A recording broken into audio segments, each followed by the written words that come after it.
Sure. Like the face of a sunflower? Where are the spirals? You see this math everywhere.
Welcome back to the Gnostic Informant, and you are about to attain at knife point true gnosis. Just kidding. I don't even know why I keep this in front of me. I don't know. It's just been sitting here forever. Every time I sit here, I have the urge to pick it up and pull it out.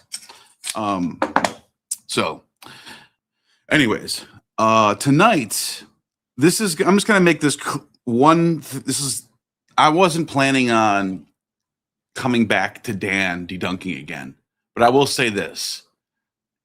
I think there's some value out of reviewing what was said in his last two videos to show people how deception works. So there is value to this. It's not just all shit throwing both sides. But I want to say this is the last time I'm ever going to address Dan debunking.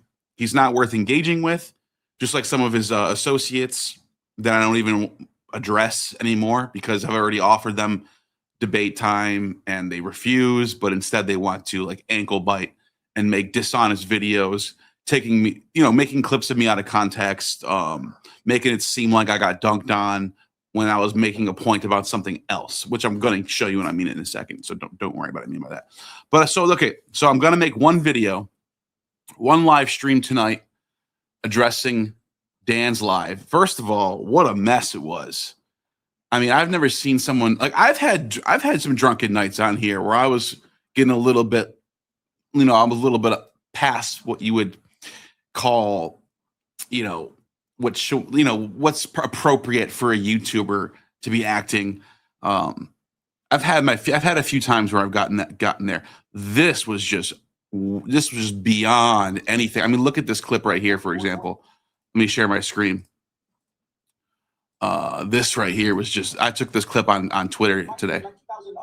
Was it 19 or 2013? They discovered this papyrus where there was, I think, like 1,000 blocks accounted for on this thing, the whole collection of text of them going to the Tura court. Look at this guy. And bringing blocks from Tura to Akhet Khufu. Is he gonna die?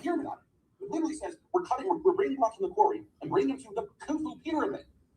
And that's not so this is the this is Dan last night.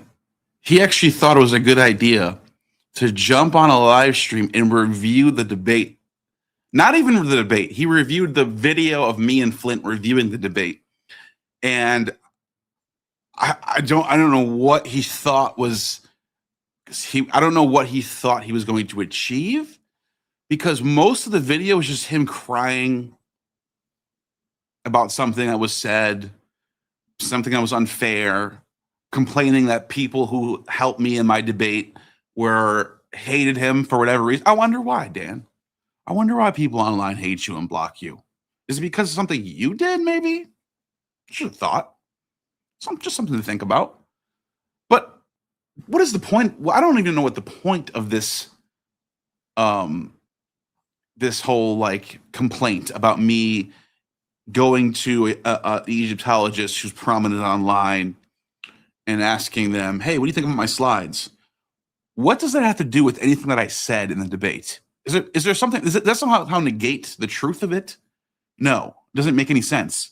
So it's just like complaining, and then there's parts in this live where I'm going to show you where he admits he was wrong, and it's so funny. It's so funny. It's so good. It's so good. I can't wait. In fact, I think we should just go right to one of the moments that I thought was like, why would he? What I can't believe he's admitting this right now. And that would be, let me see if I can find. Here it is, right here. Okay, here's the clip.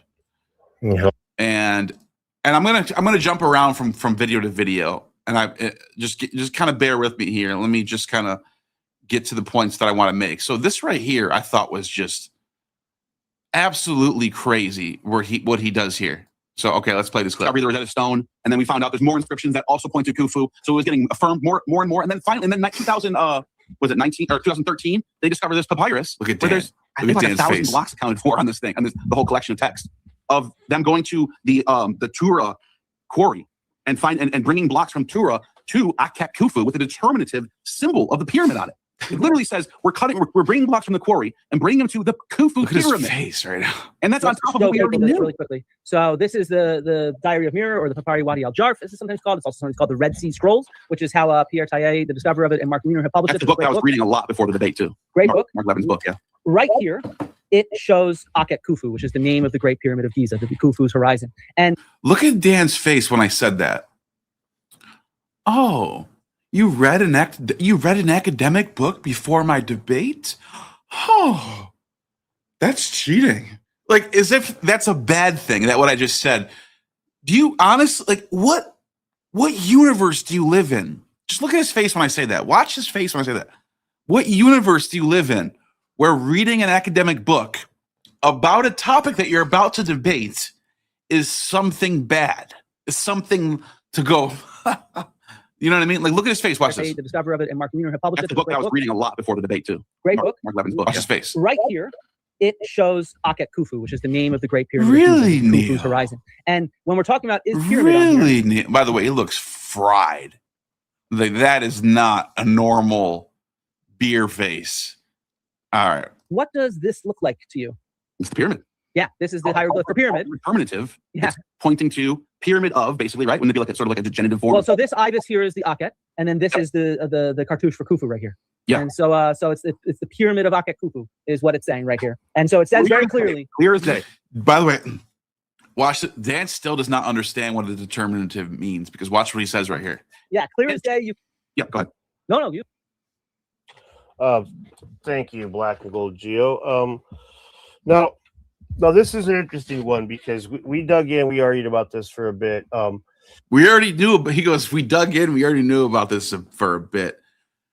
That's weird, Dan. Because if you guys watched my last stream, I pretty much drilled it in your heads. He didn't know what this was. He said he had to look into it. And he even claimed that he was told by Zahi Hawass that this doesn't mention the pyramids. But now he's assuring his audience, we've knew about this for a bit. Thank you, Black and Gold Geo. Now this is an interesting one because we dug in. We argued about this for a bit. And it was kind of funny because I didn't really need to argue about this point. I didn't really need to argue about this point. Didn't I you? didn't need to dig in and Oh, you didn't have to? Okay, Dan. Okay. go to town. Okay, you didn't have to go to town. Okay, got it. Because my position is that the pyramids were built during the time, right in that area. Right in that area. So what are we debating then? What's the debate then? You agree with what I'm saying? Well, why are we debating? Why did Matt have you come on to debate me then? I don't know. By the way, that's not what he told me in the DMs leading up to the debate. The DMs leading up to the debate was, I don't have a position on when they were built. I just say that scholars are wrong. That's it. That's all he said. I said, fair enough. So I was expecting to hear some good rebuttals, but no. He just says, yeah, I agree. Khufu built it. Here's the thing that most mainstream scholars do believe that says that is referring to the pyramid. Actually, it's not most. It's basically all. And if you want to take Akhet Khufu by itself without the determinative symbol, then you might, yeah, we can discuss, is it talking about the necropolis in general? But this pyramid, this papyrus gives you the determinative for the pyramid. So it's talking about the pyramid. So I don't know, what he's trying to say here. It does technically refer to the Giza Plateau. You could say it's referring to the pyramid. You could say it's referring to the plateau. This is where He's just trying to give his audience anything at this point. Some sort of assurance that I was wrong somehow. That's all this is. What do we got here? Super chat? At Jimmy 187 dropped $10 super chat. Sparkles emoji. Thank you, Jimmy. Appreciate your super chat. Also, Androgenic just joined for 2 months. I will never leave. Fuck yeah, bro. Hell yeah. Appreciate you, man. So let's pull this back up. All right. I just wanted to show how he's just like, he has to have some. Androgenic has become initiated. I will never leave. Appreciate you, Androgenic. He's just trying to find something to hold on to. Yeah, technically Neil's right here. Most scholars will say it's the pyramid, but it could be the whole plateau. Hey, Dan. Let's make myself big for a second. Dan, if the papyrus says, "Hi, my name is Marir. I am the inspector for Khufu's project. And I'm here at Tura right now on day 3. And we are taking limestone blocks. And by the way, there's thousands of them in this text. If you go through the whole text, there's thousands of them accounted for. We're taking thousands of limestone blocks and bringing them to Akhet Khufu. What do you think the freaking purpose of this is? To bury them? To bury them in the sand? Limestone blocks? Where else would they go besides on top of the freaking pyramid? Holy shit! This is such low IQ shit, dude. $10 super chat. Love your channel. Thank you, Enduring Motifs. I appreciate you. Thank you very much. You're the reason why I can do this. You're the reason why I have this channel. When you drop $10 super chats, you're the reason why this exists, man. I appreciate you guys. Appreciate you guys. So, this is what I don't understand by people who go, this is what, by the way, same with Jimmy Corsetti, Bright Insight. Well, we don't know if it means the pyramids. It could just mean, It's talking about bringing limestone blocks to Giza. What else do you think it's for? Holy shit! Did they bury him in the ground? We haven't found him yet? Is that your argument? Oh my God! At Gage Rocker dropped $9.99 super chat. Dan has Xbox wallpaper and wearing the Simpsons t-shirt yet wants to be taken seriously about lol. Dude, look at this right shoulder. It's ripped. He's got a ripped Bart Simpson's 1997 t-shirt going on, dude. Ripped. Look at that shit. It's ripped, dude. See it? He's got a ripped t-shirt on. Talking about the pyramids. Androgenic dropped $20 super chat. I'm Elon's waifu, LOL. Elon's waifu. Are you saying that's what you are? Or is that like your Twitter handle? Elon's waifu. Let's see. Oh, Claire. Elon's waifu. Okay, I know who you are now. Yeah, good shit. Why do you have Androgenic on your Twitter or on your YouTube? I'm sorry. Androgenic is one of those like Twitch streamers that does the looks maxing stuff. I actually think he's pretty funny. Someone was showing me some androgenic clips. I think he's pretty funny. Like the whole like pretending to be mad about being bald thing. I think that was pretty good. I think that was pretty I thought he was an entertaining fellow. But yeah, I was like wondering, is this some androgenic fan? Am I sending me super chats? But I appreciate you. Thank you, Claire. So Dan's whole pushback on this is, yeah, Neil's correct. Most scholars say it's about the pyramids. Neil wasn't lying about that. However, it could be about the Giza Plateau.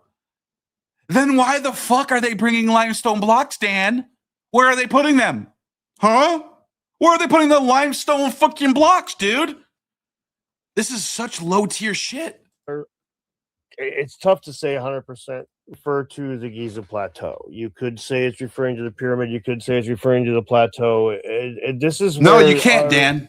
Because if you're going to say it's going to the plateau, if you're going to say it's going to the plateau, you got to be specific.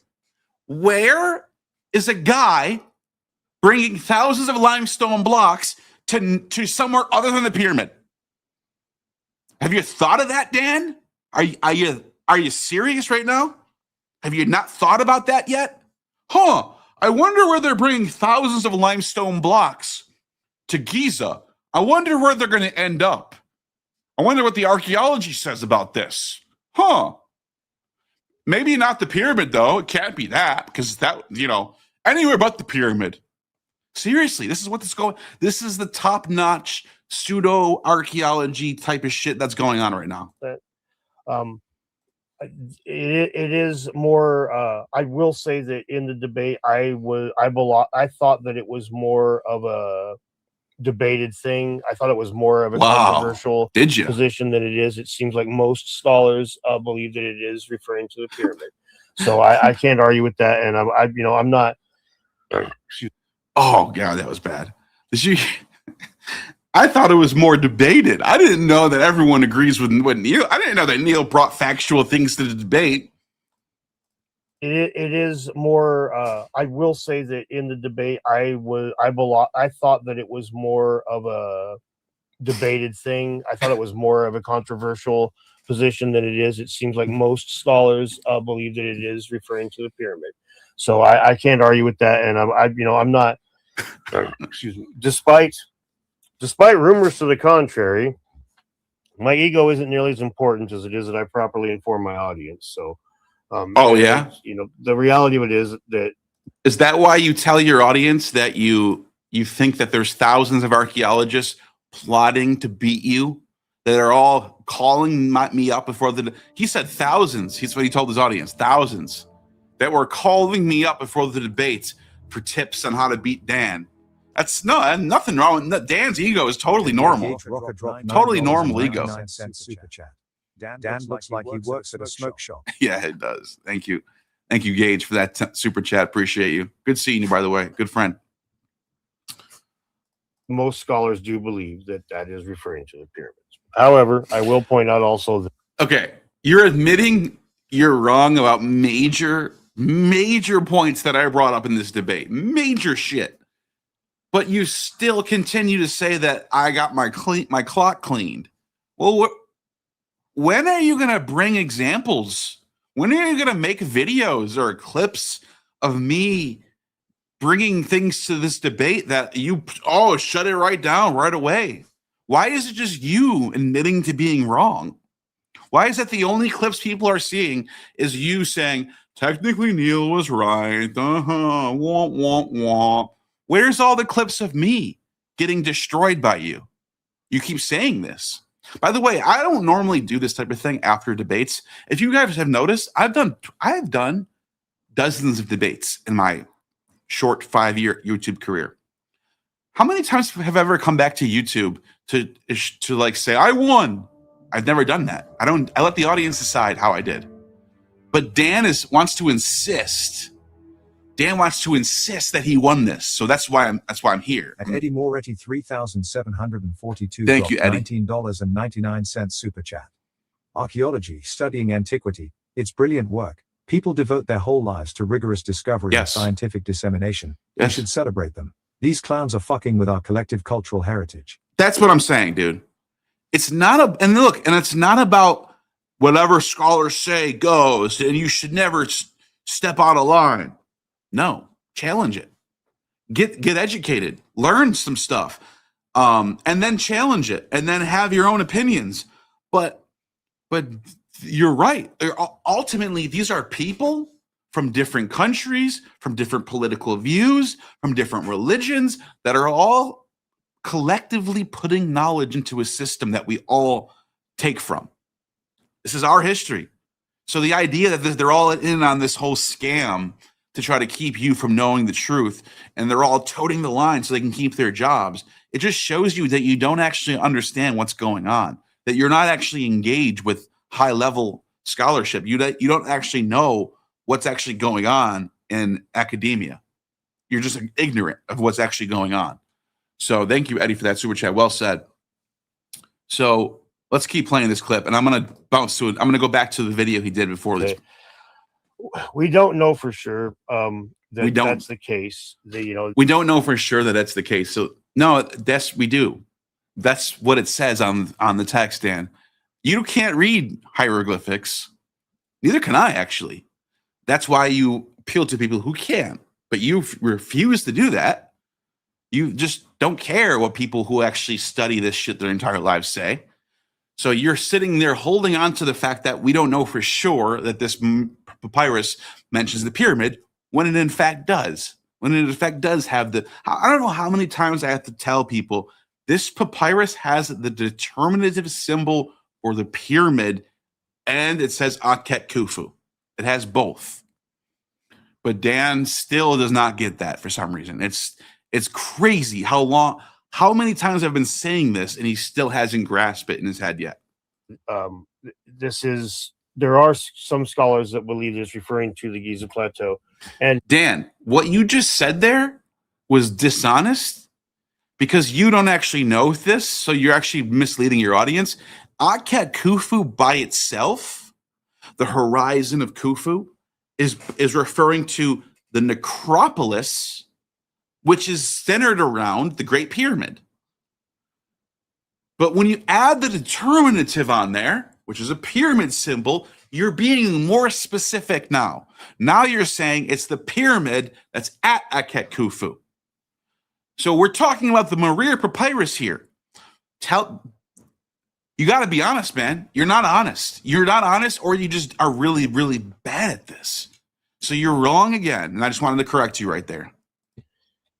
Ultimately, in my position, was about 200 years earlier, and about a stolen dynasty that happened. This magic stolen dynasty that there's no evidence for. This magic, he bases this off of the carbon dating that he doesn't understand. So Dan doesn't understand carbon dating, and there's been papers written about why certain organic material doesn't line up perfectly according to the other evidence. And it has to do with the atmosphere, all types of factors that come in. And there's been recent papers who have pretty much like solved the issue.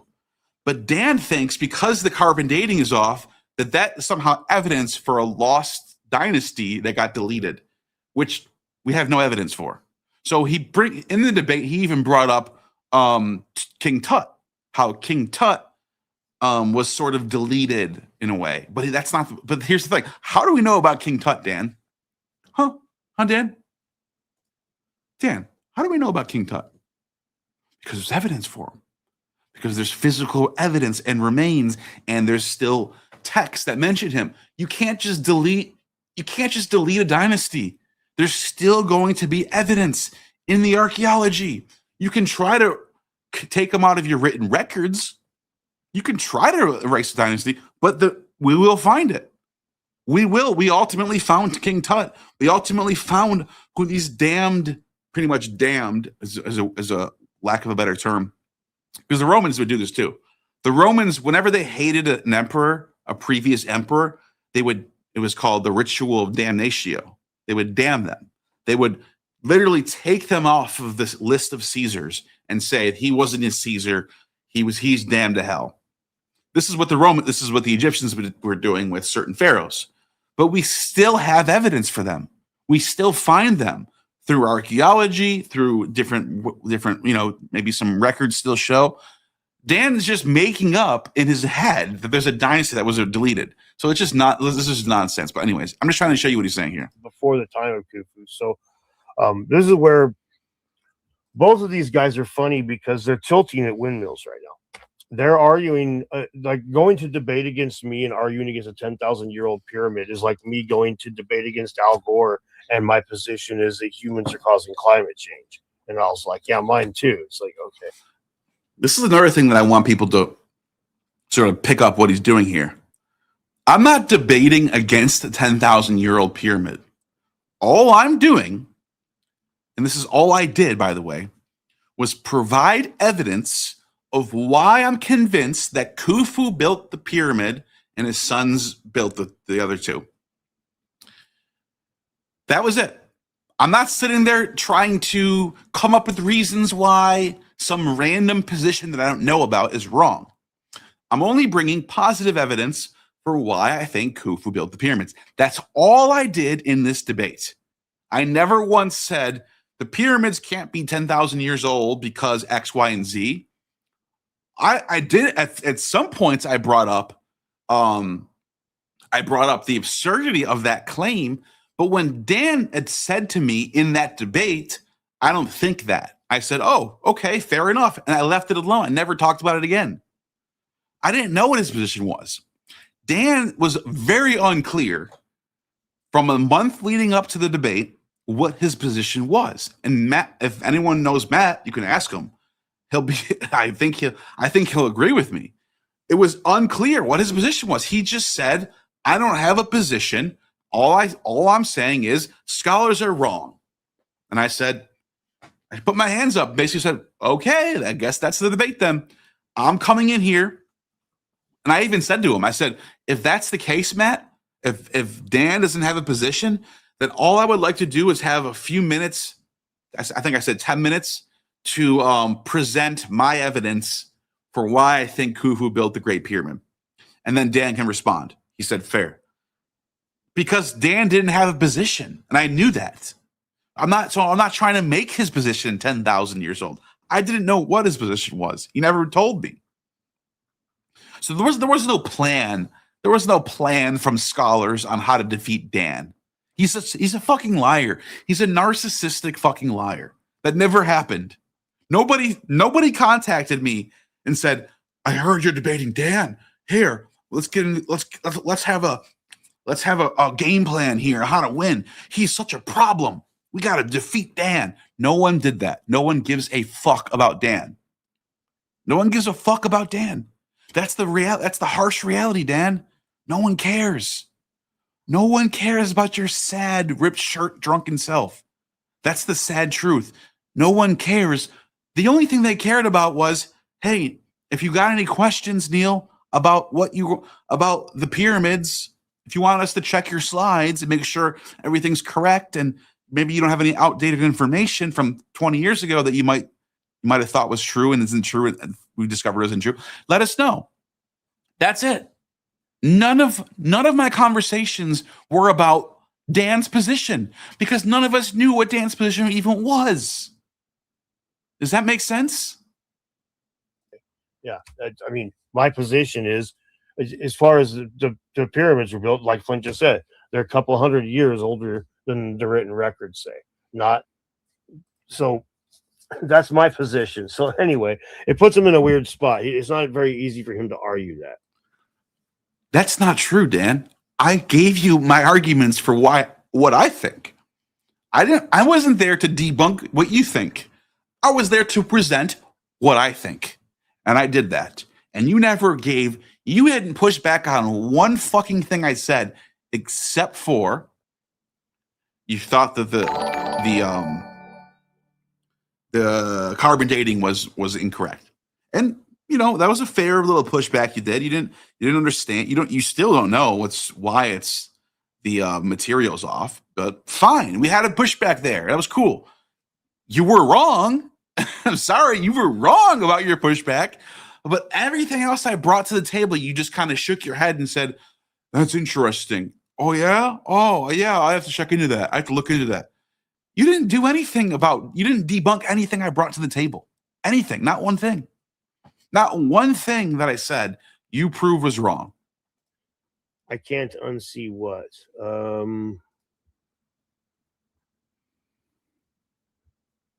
can't believe I have to live. By the way, notice how he's such a boomer that he hasn't figured out how to bring up a text. He doesn't know how to use StreamYard. He doesn't know how to bring up. Look, here's a guy saying it. I'm going to read a comment here. I'm going to pull it up on the screen so that people watching this can know what I'm reading. He can't even think that in his head. This is such like boomer low IQ thinking here. Schoolgirls. I'm the biggest schoolgirl you'll meet. There's bigger girls, but not bigger schoolgirls. What? What are you talking about? Well, in the clip that we're about to watch, Dan, I don't know why, if he thought, I'm not saying he lied, maybe he just thought this, because he tried to say, oh, we've already I discussed this with Zahi Hawass. He said there's no mention, he admitted that there's no mention of the pyramids in there. So I went back to that discussion to see if let's watch this because it's funny. Oh wait, no, sorry. Guys. Watch what Spoiler happens alert, you here. can say it. Go ahead. Wait, where is it? Is it showing up anywhere? I don't see it. Why is it not showing up? Where'd he go right there? He just went off. Spoiler His, alert, he just discussed this with Zahi. Did he just mute his mic and do a line on the table? Like, look at this. He just moves. Watch this. He moves off the screen for 2 seconds and comes back. Watch this. Go ahead. Well, in the clip that we're about to watch, Dan, I don't know why, if he thought, I'm not saying he lied, maybe he just thought this. Where'd he Because go? He tried to say, He went like oh, this too. I discussed this with Zahi Hawass. He said there's no mention, he admitted that there's no mention of the pyramids in there. So I went back to that discussion. Is that normal? Am I the only one who thought this was abnormal? The way watch how he walks away. Biggest schoolgirl you'll meet. Watch There's this. bigger girls, but not bigger schoolgirls. Watch what he does here. Go ahead. Well, in the clip that we're about to watch, Dan, I don't know why, if he thought, I'm not saying he lied. What the fuck was that? Because he tried to say, oh, we've already I discussed this with Zahi Hawass. He said, Did I just hear a lighter flick? Wait, hold on. Am I bugging? Did I just hear a lighter flick? Listen. Watch when he moves down. He's like moving away from the camera. Listen. I think I hear a lighter flick. Go ahead. well, in the clip that we're about to watch, Dan, I don't know why, if he thought, I'm not saying he lied, maybe he just thought this, because he tried to say, oh, we've already You heard it? I discussed this with Zahi Hawass. He said there's no mention, he admitted. Listen. Well, in the Watch. clip that we're about to watch, Ready? Listen. Dan, I don't know why, if he thought, I'm not saying he lied, maybe he just thought this, because he tried to say, oh, we've already I discussed this with Zahi Hawass. He said there's no mention, he admitted that there's no mention of the pyramids in there. So I went back to that discussion to see if that Let's was watch this because it's funny. Oh wait, no. He took a big Spoiler rip. alert, didn't say it. You heard it? You heard it? He goes, you heard it? discussion to see if that Let's was watch this because it's funny. Oh wait, no. Sorry guys. Spoiler alert, he didn't say it. Go ahead. Whoa, he just took a rip of something. Is it showing up anywhere? I don't see it. Why is it not showing up? What are you doing, computer? Do you want me to share it on my end? I have it here. No, I got it. Okay. It might be loading. Yeah, it's probably just taking a second to load. Yeah. Watch what he says here. Here, wait. Let me. While it's loading up, I might as well just say, like, kind of give a little description of what's going on here. This will actually be a great thing to cover before I call it a night. I've just got a text from a friend that's saying that he needs a hand with his car, so I am going to call. It's like by the way, he's streaming at like 2 a.m. when he does this. Someone texted him that he has to fix their car. He has trouble with their car at 2 a.m. I just thought that was a little weird. I don't know. It could be real. I'm not even saying he's lying. I'm just like, what? This is such a bizarre stream to me. I don't know what. This guy lives on a different planet than I do, I guess. A little bit earlier, but this will be a great thing to stop at because so many people have been yelling about this. So I'll make sure and get this covered. But right off the bat, before we go any further, late night, and I'm having a good time. But I'm sure the you thing are. is, You look like it. When I watched, when we were in the debate, in real time, when I was, if you watch, I immediately say, I changed what I said to like something like, because I haven't watched this yet, but I changed what I said to something like, at least that Zahi, he didn't argue with it or something like that. I roll my position back because I realized like, I'm remembering things. Basically, I'm remembering things not quite. Like I'm inferring that Zahi said things that, like Zahi's meant things that he did. Did anyone make sense of what just was said there? I don't know. Me. And so anyway, I'm not a fan of getting things wrong, but I'm not a fan of getting things wrong. If you're getting so many things wrong, Dan, why are you telling yourself that you won this? That's all I want to know. You could have just said nothing, and I would have said nothing too. I never had plans. I promise you this, guys. Look it. Guys, I promise you this. I never, ever, ever, ever had plans to ever say I won this. My plan was to have the discussion and let the people decide what they thought. As soon as Dan started saying I defeated him and he brought all the horses and kings and still couldn't beat me, that's when I said, okay, now I'm going to say something. But I promise you, if you would have just said nothing, you could have got out of this very easily. Very easily. But you're the one who had to bring up that you won, that you did all this great, you did such a good job, and Neil couldn't keep up with me and my GED and all this stuff. You're the one that had to do it. Look at his face right now, dude. Oh my God. I realized that as soon as I said it, I was thinking about it. And I was like, hang on, I think that I misinterpreted what happened there. And that's why I did change what I said. But of course, they're going to cling to it. Okay. Even though, and this is the funniest Poor thing Dan. about it is, even though He made a mistake. Oh, I could have just said, okay, Mir Papyrus, fine. I could have let him do his entire presentation without saying a word. Oh, and it wouldn't have Dan. changed Poor my Dan. argument at all. He made a mistake. Okay, Dan. But anyway, let's watch me make this here mistake. And that way the haters can have something to cling on to. Because Dan You're tried to absolutely tried to right. say that. You're absolutely right, Dan. But, Oh, yeah. Go ahead. but I wanted to. This whole thing is talking about transporting and blocks from the quarry and bringing them to the pyramids. It dates to the exact same time as the reign of Khufu between 2589 2566 BCE. It says Inspector. In fact, more precisely, it mentions, I think, the 27th year of Khufu's reign. Right. So it even has a more precise date. Marir spends the day with his file hauling stones in Tura South, spends the night at Tura South. That's what it says in the Egyptian. This is a translation. Then it says he cast off with his file from Tura for the pyramid of Khufu, for the Akhet Khufu, spends the night at Khufu, sets sails towards the Akhet Khufu, the pyramid of Khufu. And by the way, that's the word they use for the pyramid of Khufu in other sources. All the old dynasty sources, that's what it says. Cast off the pyramid Exactly. Every single source is called Akhet Khufu. That's 100% true. of Khufu in the morning, goes back to Tura. So this is the smoking gun. We have an This actual, is interesting. Again, I'd like to be able to look into This is- we have an This actual- is interesting. Again, I'd like to be able this to me is shocking because you have this strong opinion that scholars don't know what they're talking about and that they're wrong and there's no evidence and all this stuff, but you didn't even know about this. No, I did know about this. This is why I said I'd like to look into this. And this is what Wait. Did you guys hear that? I did know about this. That's why I said I'd like to look into it. Huh? What? How? That doesn't follow. I did know about this. That's why I said I want to look into it. That doesn't sound like something you'd know about. Let's hear that again. All this stuff, but you didn't even know about this. No, I did know about this. This is why I said I'd like to look into this. And this is what I honestly, this is hilarious. Let's Hilarious. You're right. It is unpack this hilarious. part of it real quick. I'm not allowed to know. I have to know everything. If I'm going to question. That's not the claim, Dan. The claim here by me is like, if you have strong opinions about scholars being wrong about how they date the pyramids, but you don't know the basics about why they date the pyramids. You don't know the smoking guns, if you will. Then that's shocking to me. That was my point. My point was, bro, you have all these strong opinions about scholars being wrong, but you don't know the basics. Why? Why are you such a strong opinion on it if you don't know the basics? I'm not saying you have to know everything. I'm saying if you have strong opinions on why scholars are wrong, you should know the basics. That's very simple. I think that's very well understood by people. This is hilarious.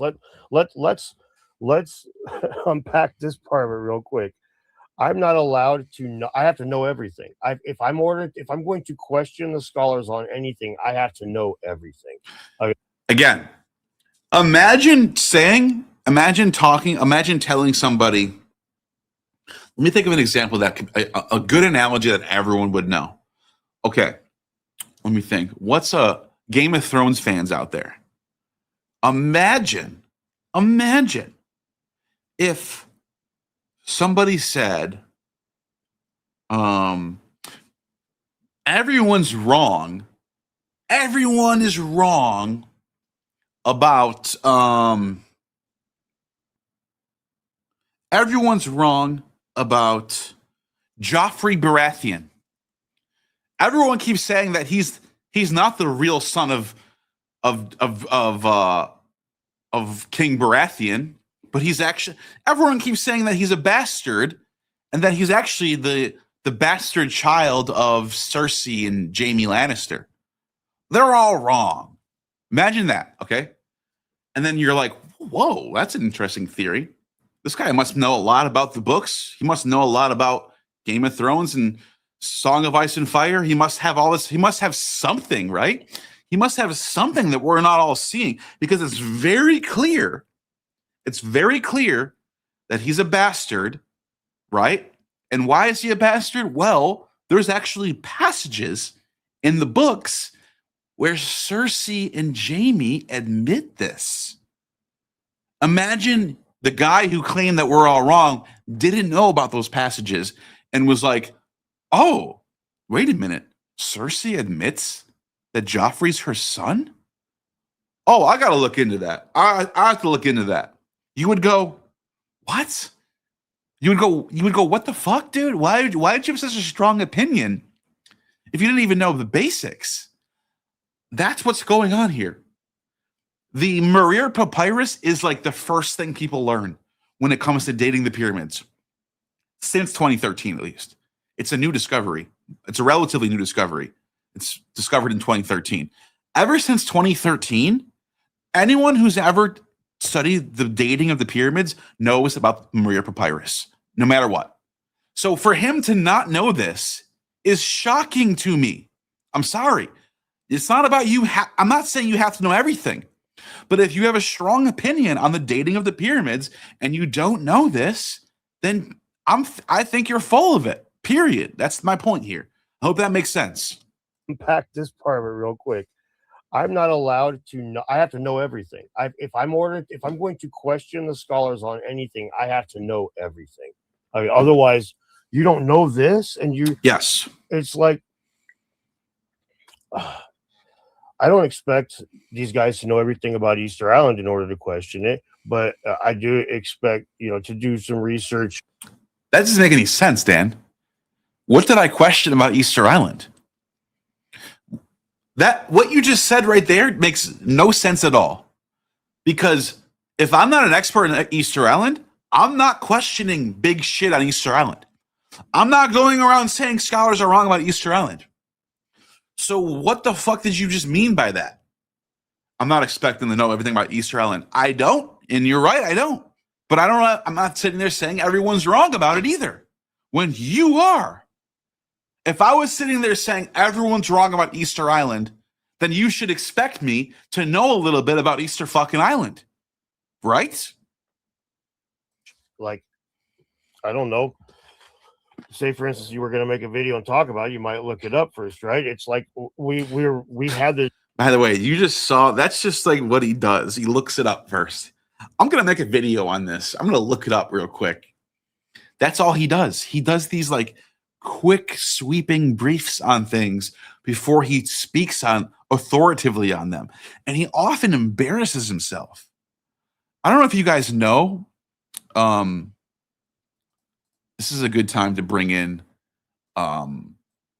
when, let's see, where was this? So there was when Dave Farina did a video on Dan.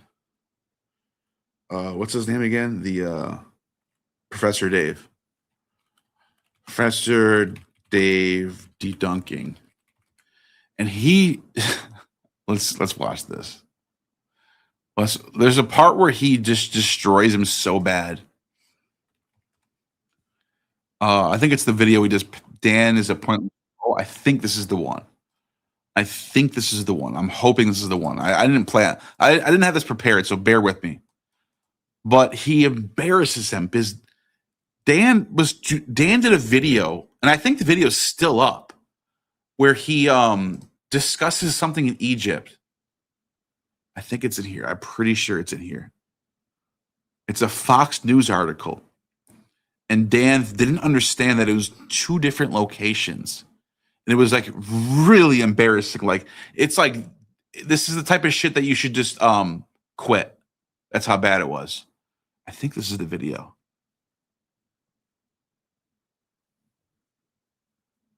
Is this the one? Here, let me do this. Let me do show transcript. Fox News. Here we go. Here, I found it. All right. Why isn't it playing? Oh, The telegraph, the telephone, cars. Open your dumb mouth and spew on this First discovered, Egyptologist Dr. Josef Here we go. Wegner, one of the first archaeologists excavating the site, went on Fox News and said that he thought that it was from the Abydos dynasty. Now, he said this was before it was announced as Userkov's son, but the difference in time is staggering. My point here is that it's kind of interesting that we're getting really vastly different information. The Abydos dynasty between the 15th and 16th, like I said, Userkov is from the 5th dynasty, the first pharaoh of the 5th dynasty. We're talking like 900 years here. We are getting two different stories from official sources watch this. on the nature of this find. Yeah, you're getting two different stories because you're literally mixing up two different stories, you fucking moron. He's basing this entire video on this Fox News article about a tomb of Egyptian royalty behind a false door. Oh my That's God, the first thing he talked about. Then scroll down to the bottom. In an even more significant achievement, an archaeologist from the University of Pennsylvania found the long-lost tomb of an unknown Egyptian pharaoh.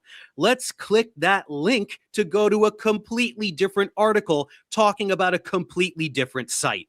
This one is near Abydos, and this is the second thing Dan is talking about, pretending it's from the same story and talking about the same site.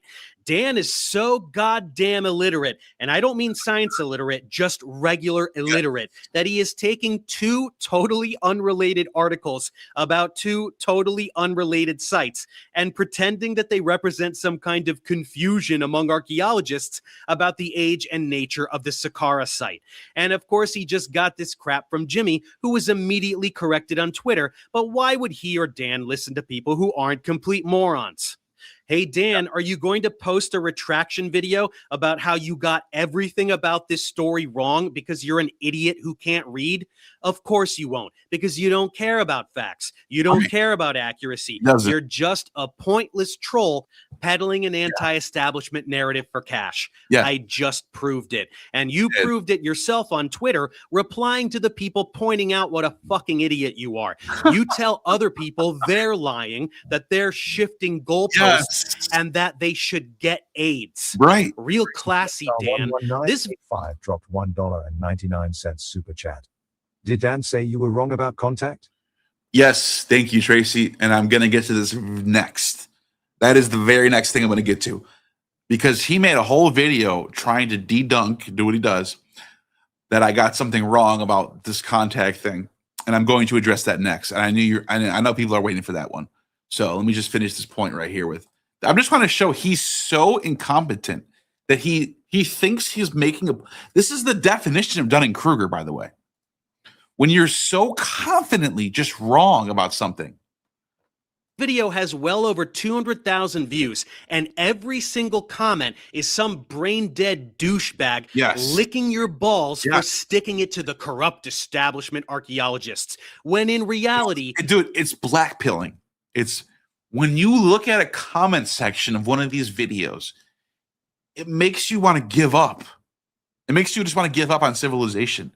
It makes you want to give up on democracy and give up on like people. It's blackpilling how stupid people are that they buy into this stuff. It really is. You're just a fucking moron who can't read. The idea that you can do something like this and still parade around pretending to be a voice for truth is absolutely sickening. You are what's wrong with the world. You are the reason anti-science sentiment is on the rise. Yes. You tell the most idiotic lies that can be debunked simply by actually reading the Fox News article you're referencing and understanding how links work. He literally confused. Look at this right here. All right, anyone who doesn't know anyone who's like kind of confused in what was just said there. Fox News has an article where they discuss a 3,000-year-old mining complex, and then it says, and an even more significant achievement, an archaeologist from Pennsylvania found a long-lost tomb.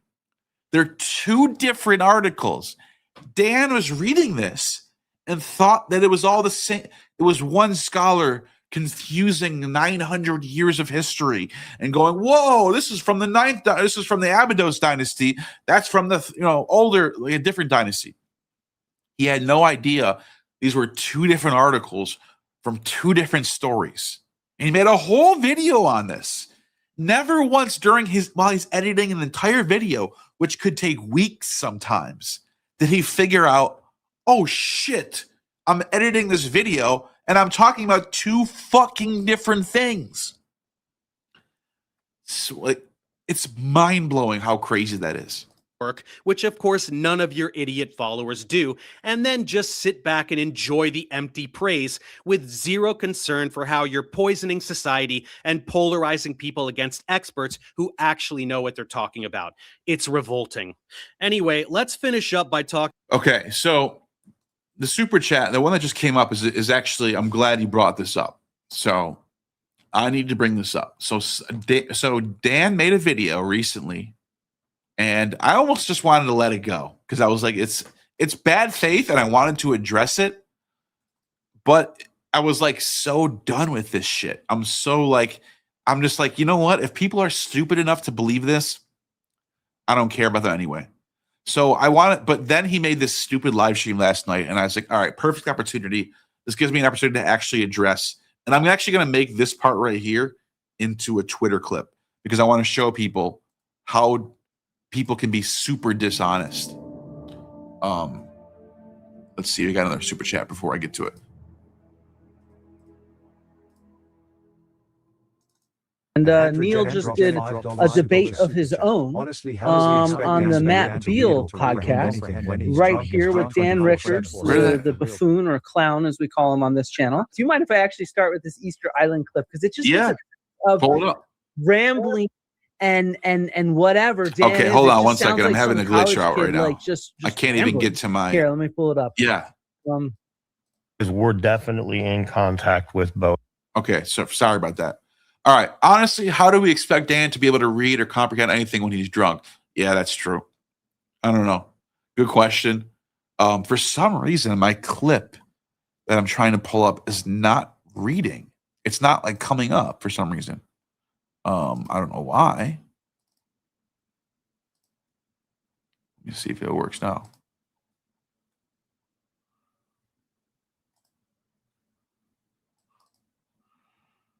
What's going on?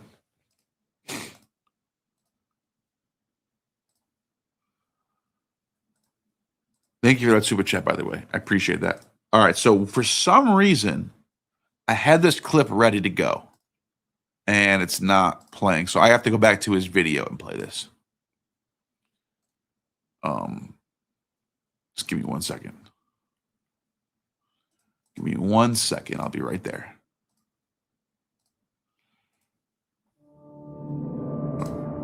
Let's see.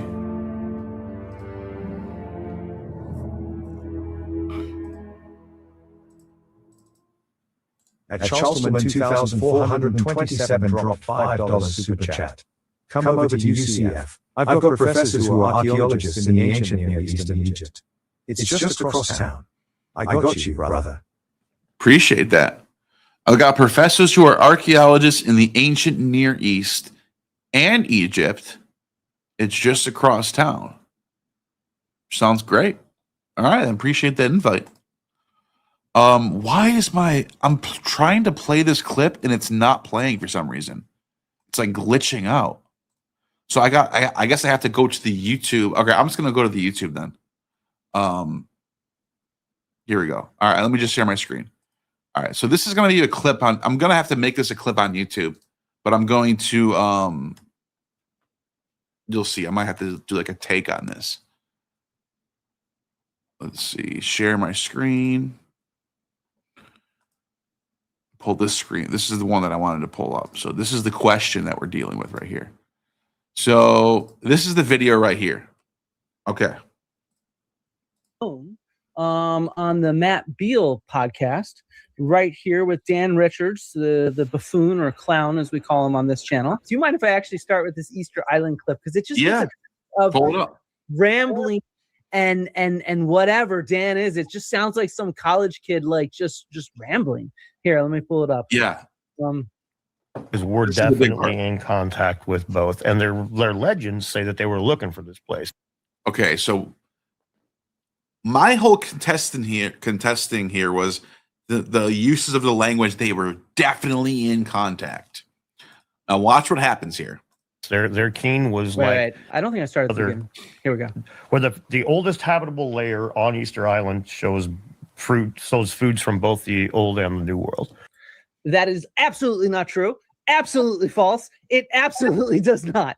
But whatever, if he wants to claim that, he can lie. A big reason that I started this channel is the irritation that I feel when I see these fake skeptics and wannabe debunkers using arguments that are emotional, that are ignorant, that are appeals to authority, that are basically not contributing to the discussion whatsoever. But they think this is okay because they're not engaging in a discussion. They're fighting flat earthers in their own mind. It is. But I do. In a way, you're right, because the shit you guys say is like flat earth shit. It's very akin to it. It's just made up fantasy shit. I agree with you that we need to be tackling more than just that, because I think, at least from my view of pseudo-archaeology, is it's a major vector into this world of distrust of experts. It's and with pseudo-archaeology in particular, what really annoys me is the media accepts it completely. So like, like it in books as if they are real, rather than them being pseudoscience. They're put in the archaeology section of bookstores, right? And so and what that means, but they're filled. Not only that, you got like Piers Morgan having these people on as like serious people. We got this Dan Richards and Jamie Corsetti and then Zahi Hawass. Let's have a discussion. That's not a serious discussion. Like that to me is that is like very blackpilling to see something like that. That like people take this shit seriously. It's all just made up. All this rhetoric that's anti-experts, anti-scholars, anti-intellectuals. So it's feeding people this kind of rhetoric very knowingly. And vaccines, PhDs are having a hard time keeping up with GEDs like my change. And the right, end result of this kind of nonsense right. is these PhDs are having a hard time keeping up with GEDs like myself. That right there, the most narcissistic fucking thing I've ever heard in my entire life. That Dan in his mind, his fucking drunken mind, thinks that academia and scholars and experts and PhDs and people that actually like write books on these things are having trouble keeping up with drunken drug addict Dan with his GED. That's literally what he just said. Look at this. Because PhDs are having a hard time keeping up with GEDs like myself, because this is like,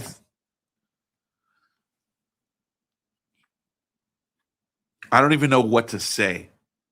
Like, this is like the most narcissistic, insane person I've ever seen in my entire life. That's why I'm not even going to deal with this guy after this tonight. Gone. I will upload tomorrow. I plan on uploading a Twitter video addressing one of the claims he made to show my audience how deception can be very convincing, which we're about to get to in a second.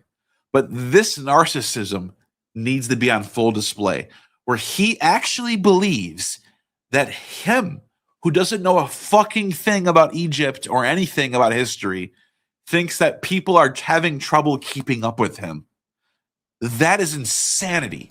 These PhDs are having a hard time keeping up with GEDs like myself because I actually care about this stuff. In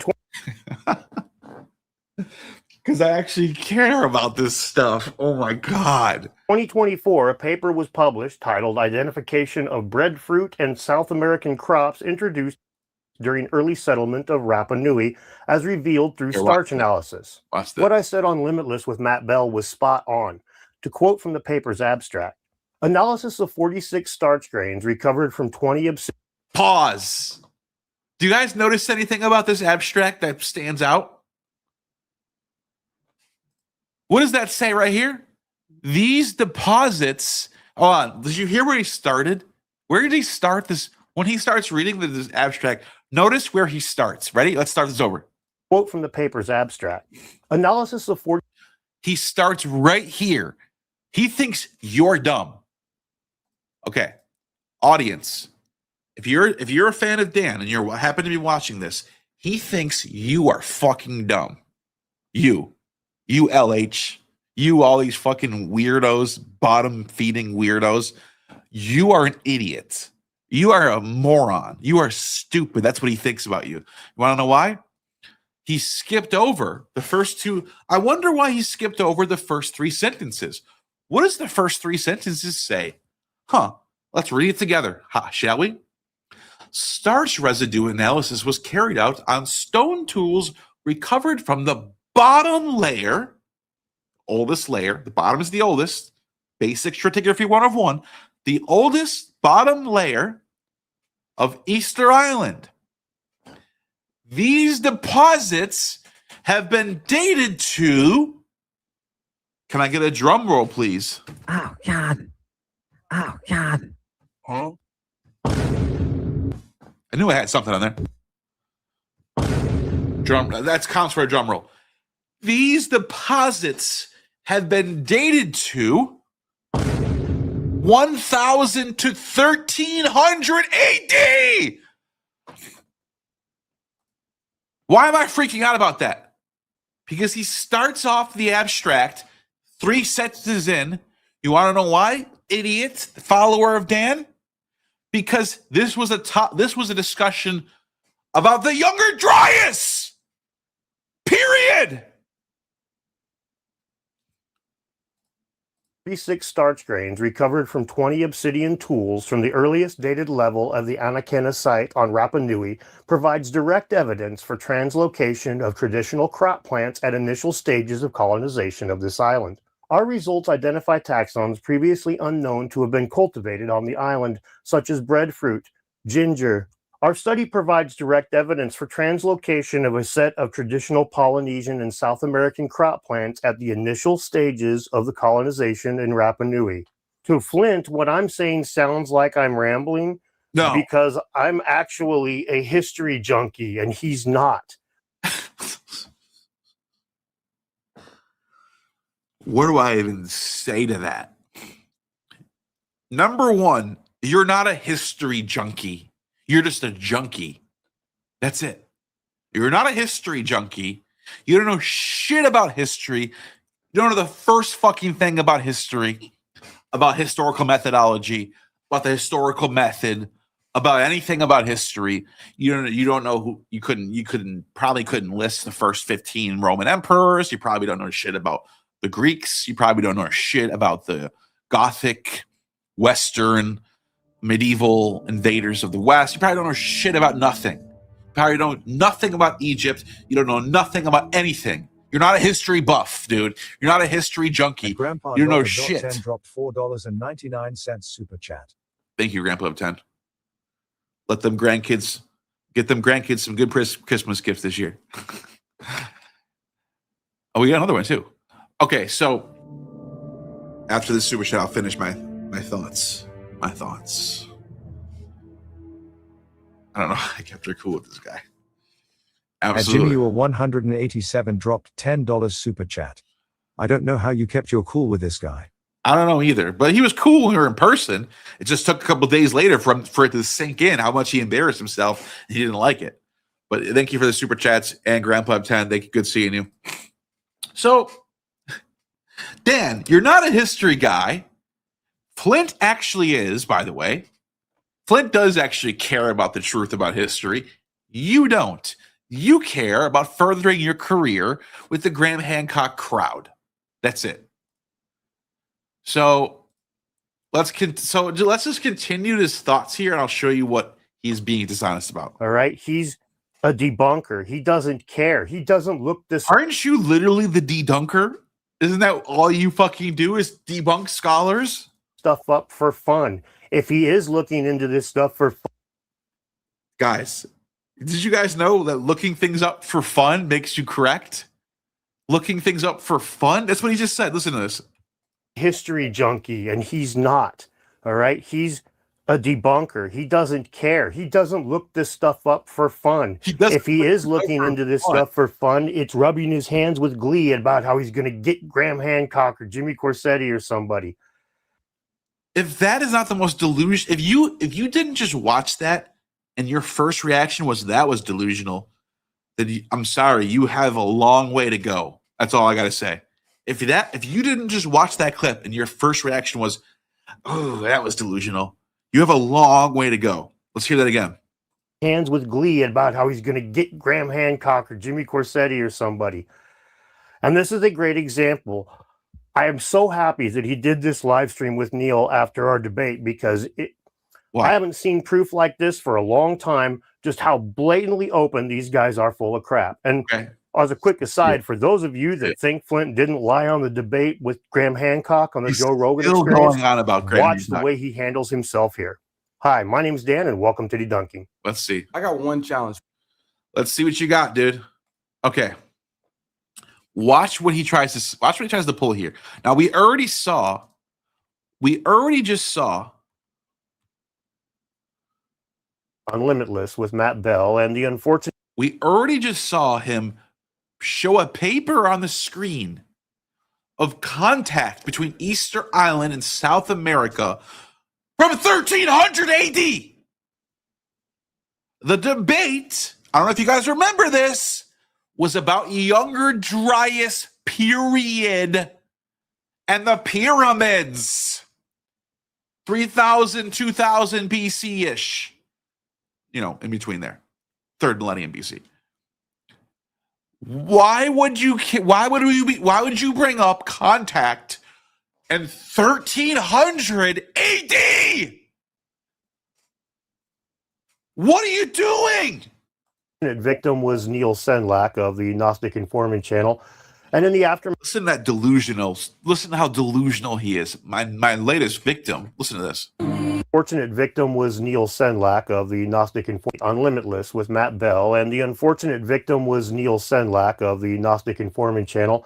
And in the aftermath of that, he went on the Flint Dibbles channel, and they whined and cried, and Flint talked about how stupid I am. And because you are. It was so pathetic and just so uninformative and so ironic that, you can't make some of this stuff up. So let's just dive on into it. Let's dive right into it. They covered a range of topics: Göbekli Tepe, pyramids, Baalbek. Mostly the pyramids was the real core of it. And it's like a three. It's supposed to be. They changed up the format last second, which I was a little disappointed about. But yeah, so we got to get into that, because I think that's how it went down, because I think that's an important thing for people to recognize when you engage with pseudoscientists. Now, the first thing I want to make note of is the level of hate that I get from the archaeological community. And that's. I wonder why, Dan. I wonder why people hate you. Is it just because they think you're so smart and you're a threat to the mainstream narrative? Is that what it is, Dan? Or do you tell people to get AIDS and that you're going to drag them if you ever saw them, or that you fucked their moms last night? Could be something to think about, Dan. Something to put across your desk, if you will. It's really because I exposed Flint's lies on the Graham Hancock debate that he had on Joe Rogan, and ever since then, there's a good number of archaeologists, and especially the Twitter warriors. They just hate. That's funny. That's funny that you said that, because let's hear what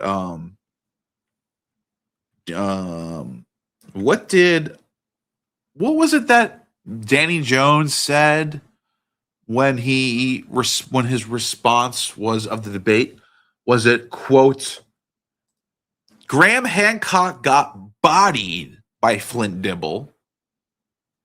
And what did Joe Rogan also say? Wow. Graham Hancock admitted that there's no evidence for a lost civilization. So your video where you tried to claim that Flint was lying was just made up shit, where you nitpicked a few things in the debate that you think Flint might have got wrong. And you just still to this day are crying about it. That's what it is. Me. And that's exactly where Neil went to get support and help for his debate from. So it's no surprise that they don't know what the fuck they're talking about, because they are just concerned with emotional anger, and Dan sucks. It doesn't really have anything. Is that what I brought to the debate, Dan? Is that what you just admitted 20 minutes ago that I just presented when you said, I don't like being wrong, but he's right. The papyrus does mention the pyramids. Oh, no. Is that what I brought to the debate, Dan? Is that really what I brought? Let's go. To do with honesty or truth or integrity. I mean, really? Flint openly says he hates me. Sorry, Matt. I have some respect for Matt. Me Actually, too. I have zero respect for Dan, but I have a little bit of I have some respect. I love for Matt.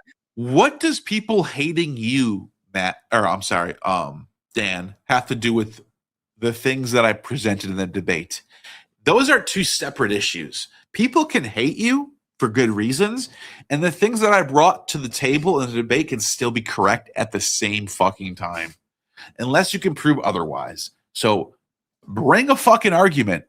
Stop crying on people hating you. Bring any fucking argument. But that's just because of videos like this one right here. This also does come with a pile of those other trolls, like I said. I gotta say, I think you and James Lynn little like expect. It's interesting having all these professional archaeologists talking crap about me, and that helps people prepare for debates behind the scenes so they can beat me up and through it. And that helps people prepare for debates behind the scenes so they can beat me up and make me look bad. And is that what happened, Dan? Did I come to the debate to try to beat you up and make you look bad? Did I even say anything about you in anything that I presented in the debate at all? Or was I just bringing data and evidence to support my own arguments? Make it make sense. Provide some fucking argument for once. All you're doing is crying about, oh, he had some Egyptologists to help him. Make a fucking argument, dude. I'm still waiting for an argument.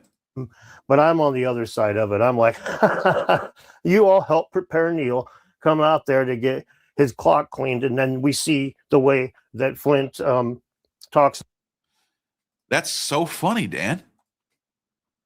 That's so funny that you think I got my clock clean, because, I mean, last time I checked, Dan, let's see. What was that? What was that one comment that was? What was that one comment again? Oh, that's right. The host of the debate. The host of the debate said, "You did a great job, Neil. I learned a lot. I now think the pyramids were built by Khufu with a high degree of certainty. 90% after this debate." So that's funny, Dan, because the host of the debate, the only person who I'm trying to convince, says that I convinced him that I was right and whatever the fuck your argument wasn't correct. So that was just pure delusion on your part. It's about this stuff here, and you'll see that, well, Neil would have been better off watching a PBS special where they sing Baby Shark every 5 minutes as opposed to going to Flint, because at least the Baby Shark special won't misinform you. Again, we're waiting for you to present something about what I said that was incorrect. Maybe other scholars that he was doing this debate. I think you mentioned you talked to Therese, Aussie archaeologist. Who else did you talk to? Give a shout out to them. actually. There's a few people who I reached out to in the weeks leading up to the debate, just asking them, hey, this is what I think. Am I right about this? What do you think about this? What do you think about this? Justine, that woman, Warren, that's the name of her handle. She's right here. That's, go and subscribe. There she is. Average Aussie Egyptologist. She gave me hours of her time to even jump on a call with me and talked about this stuff. So really, really want to shout out to Average Aussie Egyptologist. Also, Joseph Wilson was going back and forth. And not only do I get to laugh at these clowns, but this mentality shows why they lost the debate. You got a false sense of my position because you go to a bunch of haters that don't like me. This is what I try to. So this is the part that I'm legitimately trying to understand. You think that I was going to these people to try to figure out your position? That's what you think. Dan, you are insane. You are literally insane because that did not happen. Nobody even thought about your position the entire time. We don't even know what your position is, Dan. In fact, to this fucking day, no one even knows what your position is. You had this weird theory that Khufu did build the pyramids, but it happened 300 years earlier for some reason because they deleted a fucking dynasty. You didn't argue that case. You didn't make any fucking arguments for that case. You didn't provide any fucking evidence for that case. Nobody was convinced by that case. Matt wasn't convinced by that case. None of your audience was. Your audience thinks it was built 10,000 years ago. They all believe in Graham Hancock shit. So I don't even know why you think that my whole entire strategy was to go to people who hate you to plot against your arguments. When all I did was provide actual data and actual arguments and actual evidence for why I was Khufu. You are a delusional fucking drunk idiot. What do you mean? What does his following feel about this? Duh. My following feels like this is the way that it should be because my followers know that this is how Dan operates. He's not like, I think it must have been the 9th degree. I've been saying for a very long time, baby steps. When I was on Joe Rogan, I told him flat out, I'm not opposed to ancient high technology, but you've got to get me there. This isn't new. I don't but care. It is new. Dan, nobody cares. Nobody cares that you don't have a position, that you flip-flop. No one gives a fuck. All I want to know is you just made a claim that I got my clock cleaned. That was a strong fucking claim. Are you going to provide some clips? Are you going to provide something that shows that I was wrong about something? Are you going to show anything? Let's see what he does. You get your information about me from people like Dave Farina or from Flint Dibble. And so, in a sense, Neil did his homework. That was so cringy, dude. Let's look at that. Let's watch that again. Dave Farina or from Flint Dibble. Ooh. And so, about me from people. So this bad. isn't new, but it is new if you get your information about me from people like Dave Farina or from Flint Dibble. What was even said there? What did you even bring? All right, I'm just going to continue. I don't even know what was said. And so, in a sense, Neil did his homework on the pyramids to be able to talk about the pyramids, which is what you do when you prepare for a debate. You do your homework, right? In a normal world, in a normal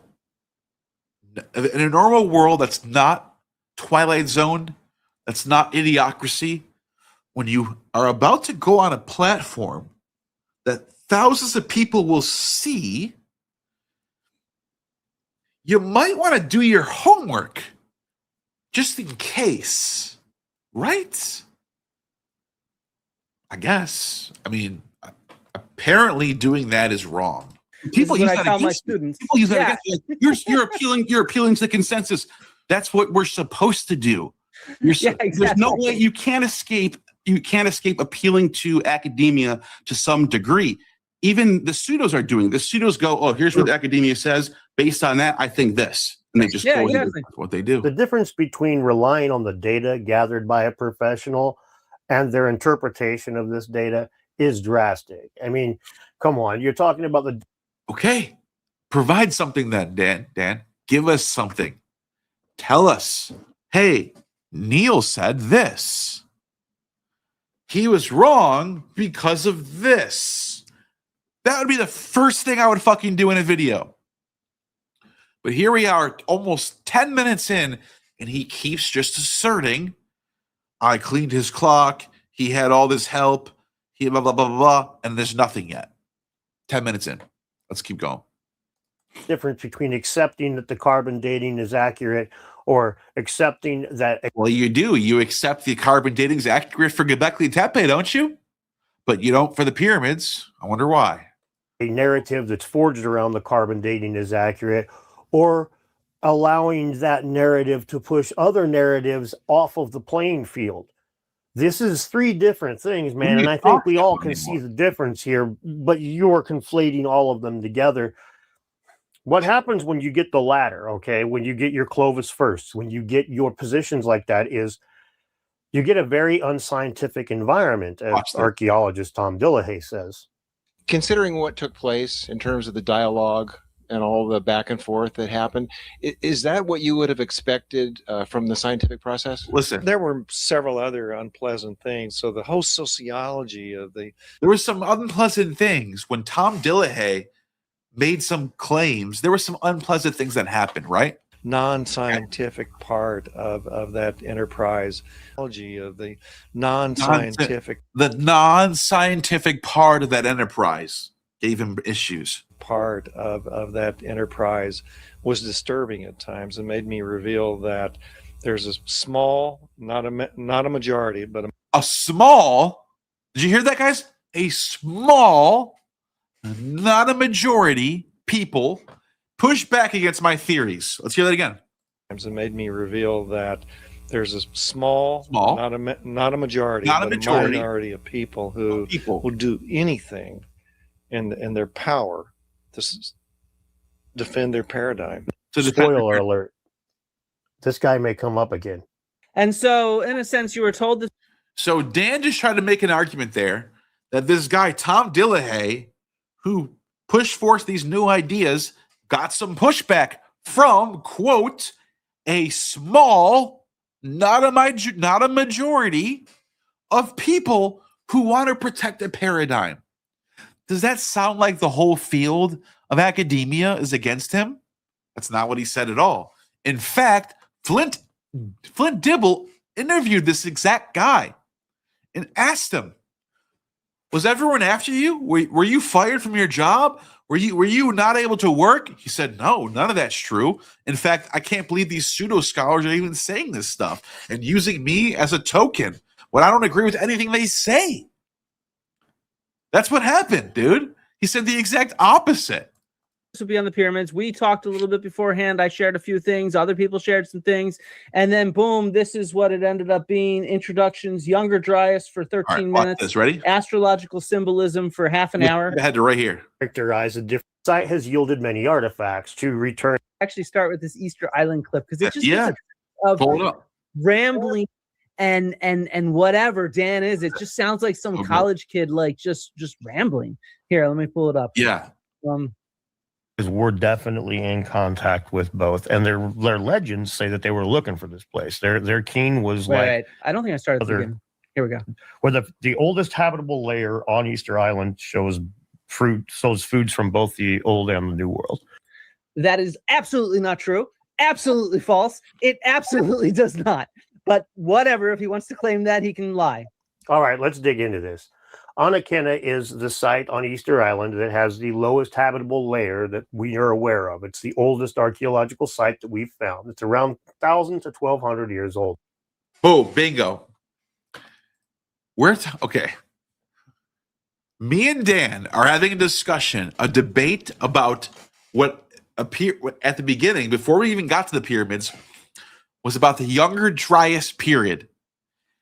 Dan starts gish galloping. He starts throwing shit at the wall about 35,000-year-old Taurus depictions and caves.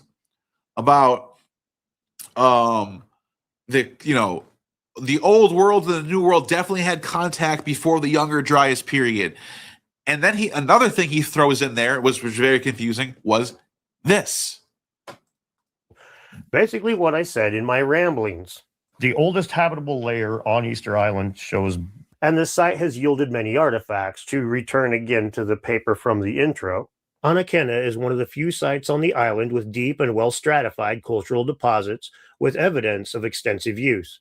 The numerous investigations that have been carried out in Anakenna have allowed to date and characterize the different occupational phases, making this the earliest dated settlement on the island.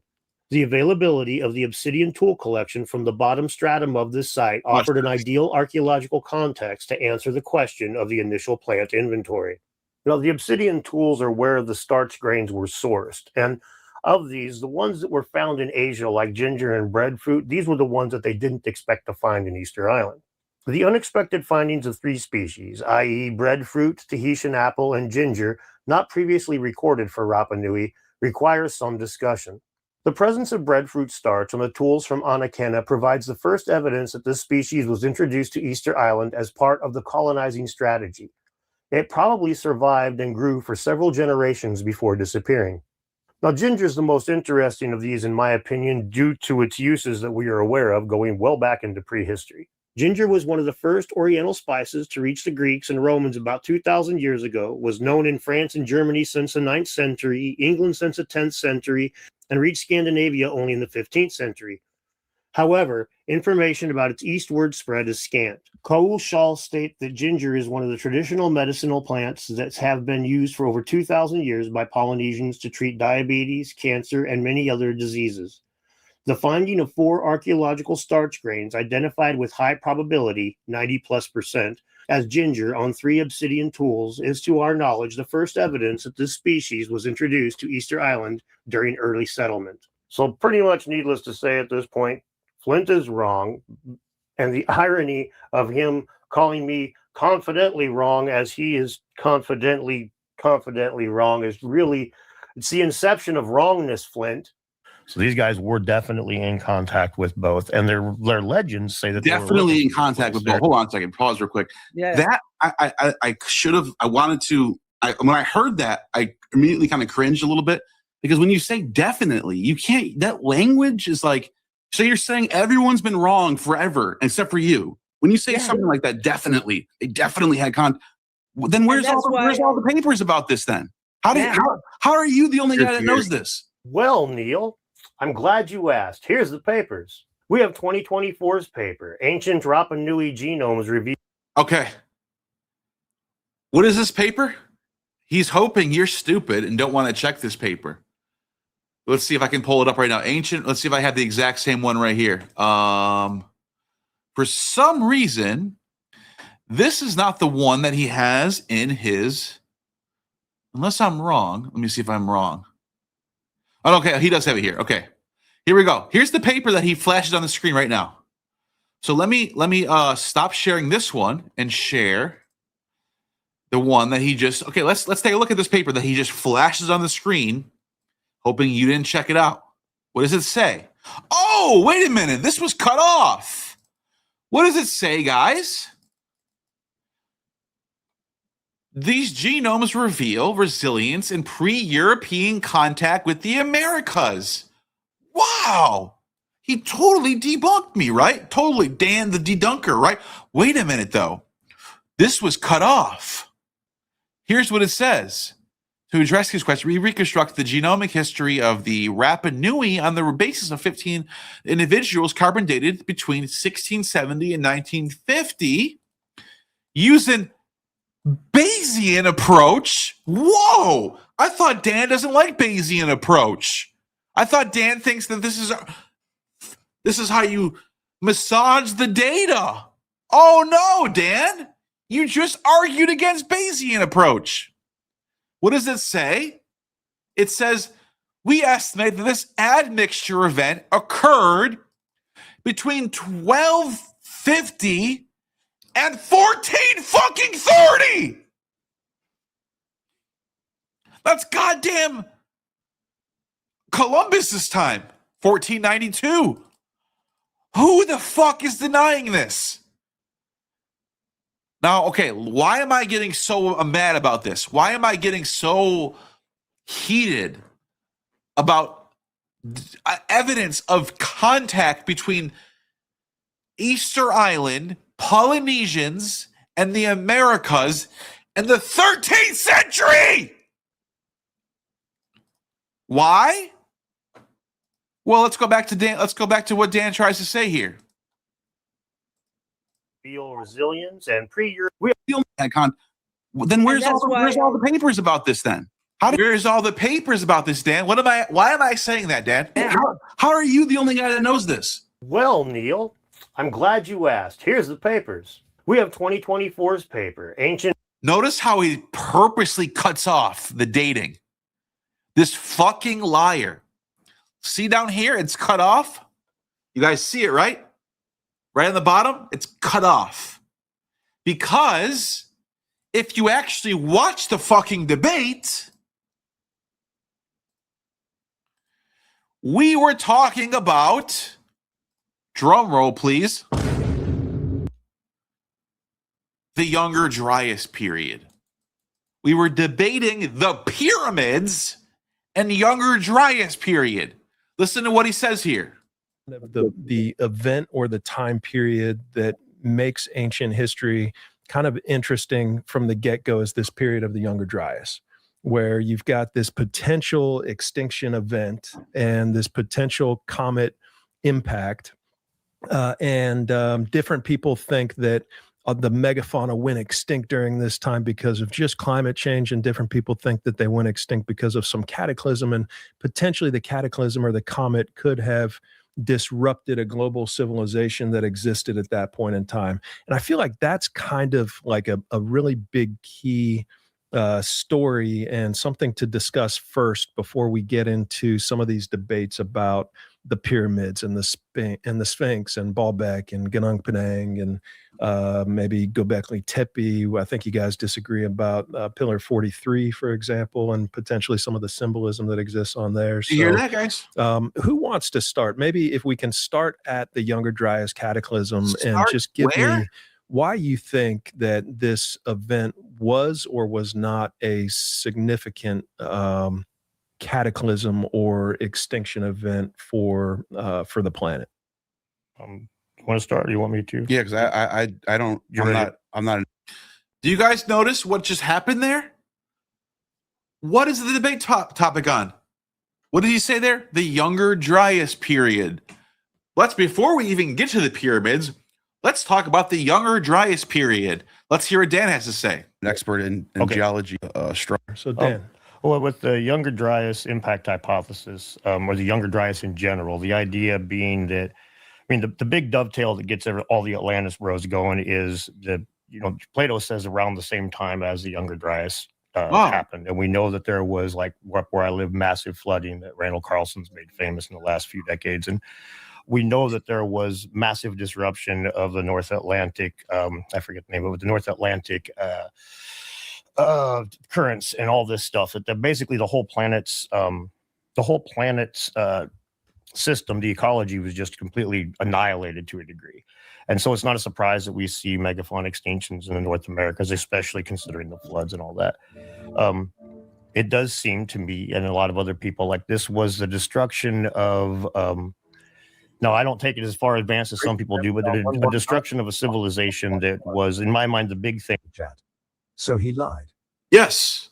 His whole entire video was to de-dunk on me, to show that I wasn't aware of these papers about contact between the old world and the new world.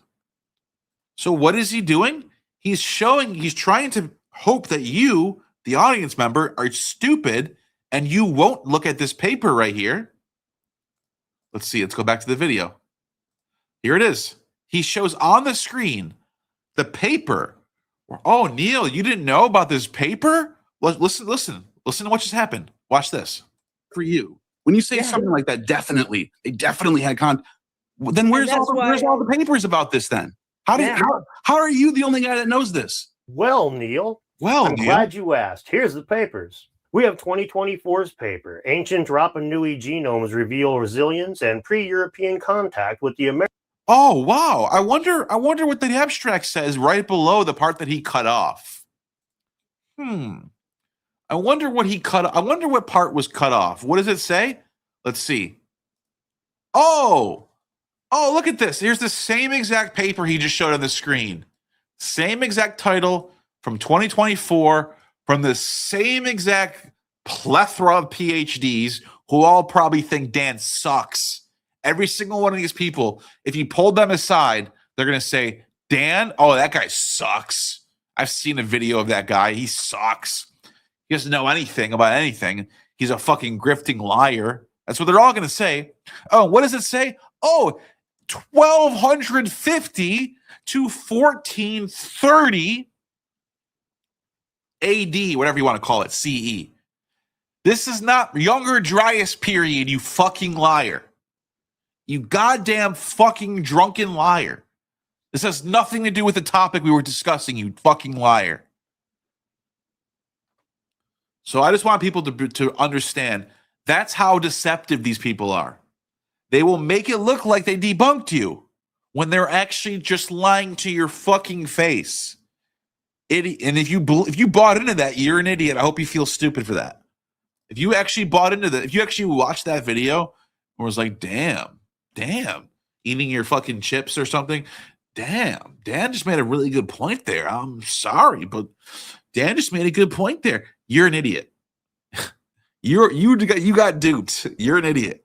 Because we were talking about Younger fucking Dryas period.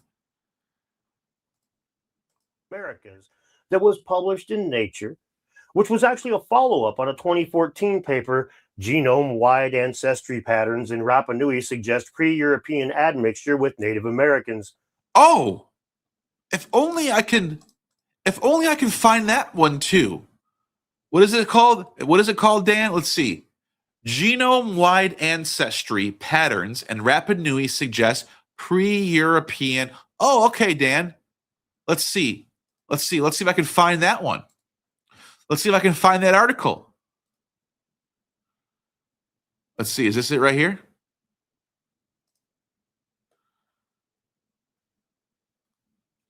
This is the one I just went to. Here it is. Genome-wide ancestry patterns, the one he just cited.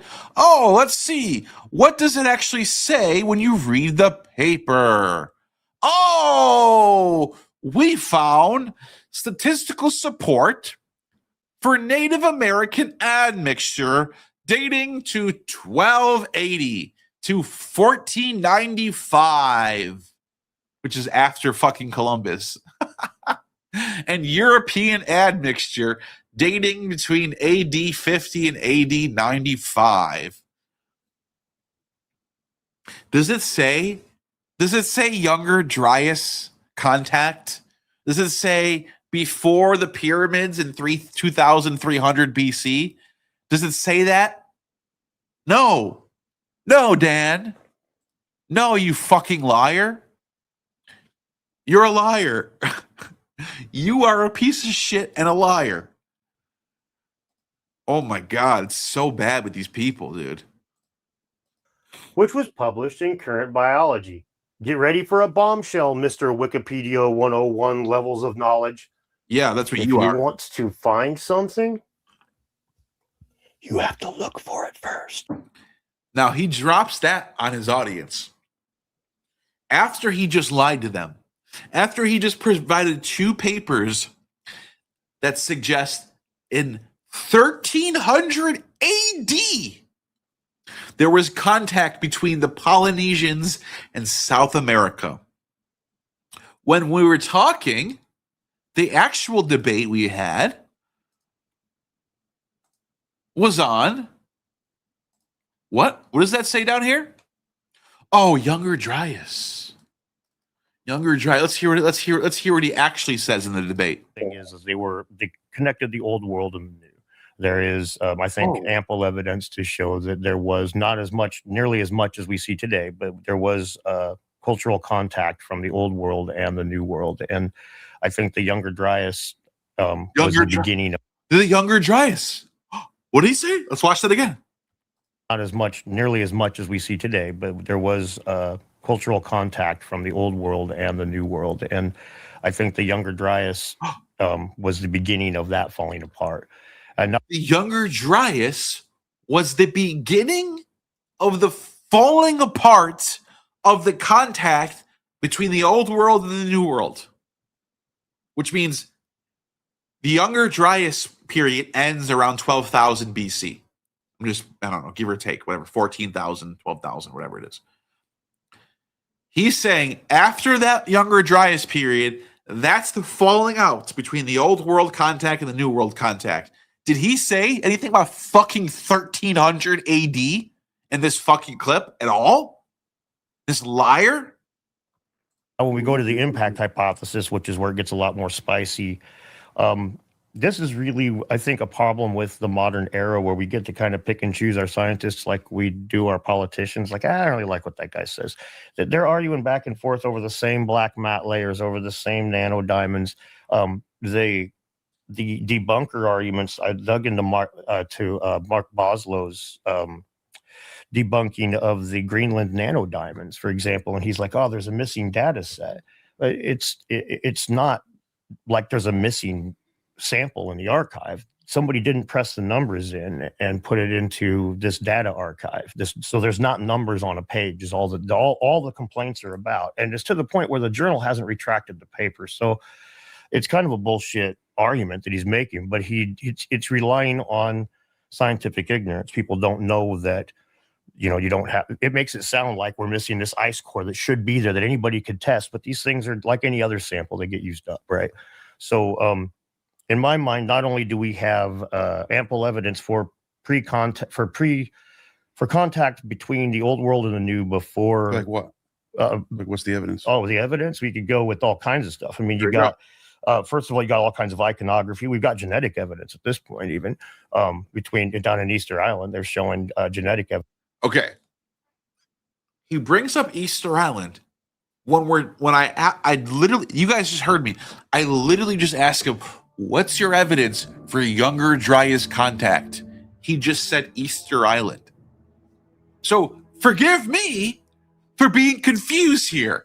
And Tracy Femstar 11985 dropped $1.99 super chat. Should he retract? He should, but he never will. At least he admitted in his live stream last night when he was drunk that he was wrong about Maria Papyrus. That's good. That's a start. Forgive me for being a little fucking confused here, Dan. We're talking about Younger Dryas. Now, I don't know if you know this, guys. Easter Island existed during the Younger Dryas period. It might not have been the Polynesians there, but I'm assuming right now, in my head, that he's saying that there is some people there during the Younger Dryas. I don't know what he's talking about here. I'm actually confused. You can see it on my face. Watch this clip. I'm confused as fuck, as anyone else should be in this position. For this, there's genetic evidence in the Americas all across with the haplogroup that's on the border of the American-Canadian border. But just the that would go back to look how confused I look right now. Wait, we're talking about Younger Dryas period. You just said there's definitely contact between the old world and the new. I asked, what's your evidence? You said Easter Island, Canada. I don't know what you're talking about. Makes no sense. You can't cite a paper that says 1300 AD. That doesn't make any sense because that's not Younger Dryas period anymore. That's the late medieval period. That's almost the fucking Renaissance period, dude. That's when the New World's discovered. Humans in general, by Europe, I should say. Even though we know it's been done before that. We're Homo sapiens, so there's going to be genetic connection, Now, my point there was you found genetic evidence that the people in the old world are related to the new world. Now, what I meant by that right there was to say, yeah, we're all humans. Be more specific. What do you mean by genetics? Do you mean RNA? People from the Yamnaya people are related to the people in South America? Or is it the J group? Is it the Is it the people in Arabia and in Judea? Are those people related? Be more specific. He never does. Watch. Canadian water, but just the that would go back to just humans in general. Like we're Homo sapiens, so there's going to be genetic connection, you know. Well, yeah, but I mean, we use these to like track where people go, and so when we've got when they have a genetic anomaly that their predictive patterns don't account for. What? At that point, this is that was gibberish right there. That made no sense. A problem with their model, and I mean, problem with what model? What are you even talking about at this point? Whoops, I didn't mean to go there. What if you could make a song using only your...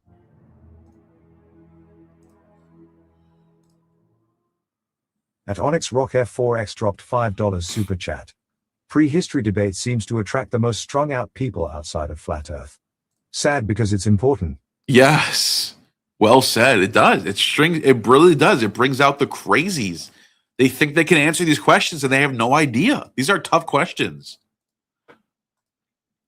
when the Parthenon was built, that's the Greeks. Why do I you know mean when the the Colosseum was built? I don't know why I jumped Science over didn't even accept the idea of punctuated equilibrium until the KT impact in 1980. It was hung up on. That would go back to just humans in general. Like we're Homo sapiens, so Well, there's I going to be genetic connection, you know. Well, yeah, but I mean, we use these to like track where people go, and so when we've got when they have a genetic anomaly that their predictive patterns don't account for, at that point, this is a problem with their model. And I mean, we've got just the elongated skull, the fact that people practiced artificial cranial deformation all along the coastlines of almost the entire world, that right there kind of shows that there was that contact. I mean, at what time periods, Dan? These are all different time periods. That doesn't show contact. That shows that this is a whole other work. Neanderthal settled Java 60,000 years ago on boats. Rats make it across the ocean on boats. I'm going to have a real hard time believing that Cro-Magnon or Did you hear that? Cro-Magnon. That was okay. This is so important. Cro-Magnon. So remember, he shows papers on the screen about 1200 AD. When did Cro-Magnon die? When did Cro-Magnon fall away? Let's see. Cro-Magnon continuously occupying the continent 56,000 years ago. Is that 1200, 1300 AD? Is that what he's talking about? Is that he's talking about 56,000 years ago? When did they die out? That's what I want to know. When were they gone? When is there no more Cro-Magnon? Let's see. Extinction. Is there an extinction on here somewhere? Let me see if I can look this up. Extinct. Who went extinct? Here it is right here. 35,000 to 40,000 years ago. What are we even talking about? Do you guys understand? There's a fallacy, there's a logical fallacy called Gish galloping. Watch this. Gish gallop. Here it is. A Gish gallop is a deceptive debate tactic where a speaker overwhelms an opponent by spewing rapid, continuous barrage of weak, misleading, outright false arguments, because refuting a claim takes significantly longer than making one. What are we witnessing right here, right now, other than Gish galloping? Listen to this guy. Homo sapiens. Neanderthal settled Java 60,000 years ago on boats. Rats make it across the ocean on boats. I'm going to have a real hard time believing that Cro-Magnon or Homo sapiens couldn't figure it out. First of all, rats can live on a rat can live on a piece of on driftwood longer than a human can. It's actually, people actually understand these things. Rats have a better chance of making it across the ocean than a human can, because a rat can live off very small amounts of food, and they can survive on a little small raft way easier than a human can. So it's not a mystery that rats made it across the long periods of ocean travel. That was a non sequitur. Your logic does not follow from that, what you just said. Real hard time believing that Cro-Magnon or Homo sapiens sapiens couldn't figure it out. You know. So is there evidence of from the DNA from Aborigines from Australia, Papua New Guinea, in South America that points to this as well? There's a tiny bit. It's in Easter Island, from what I understand. But so he goes back to Easter Island again. Might be in South America. I'm not up to date on all this stuff, but it was. He doesn't know. He doesn't know what the data is. So he's not actually citing any papers. He doesn't actually know what he's talking about. He just heard somewhere that Easter Island has evidence of contact. In 2020, I bet you, my guess is in this debate right here, he didn't know that it was 1300 AD. That's my guess. My guess is right now, what we're watching is in the back of his head, he heard somewhere that Easter Island had contact with the Americas, but he didn't know it was 1300 AD. So he thought he could slip this in to a debate about the Younger Dryas period. So we're watching a guy just talk out of his asshole. It's like you ever see the movie Step Brothers? Let's put this up. Step Brothers interview.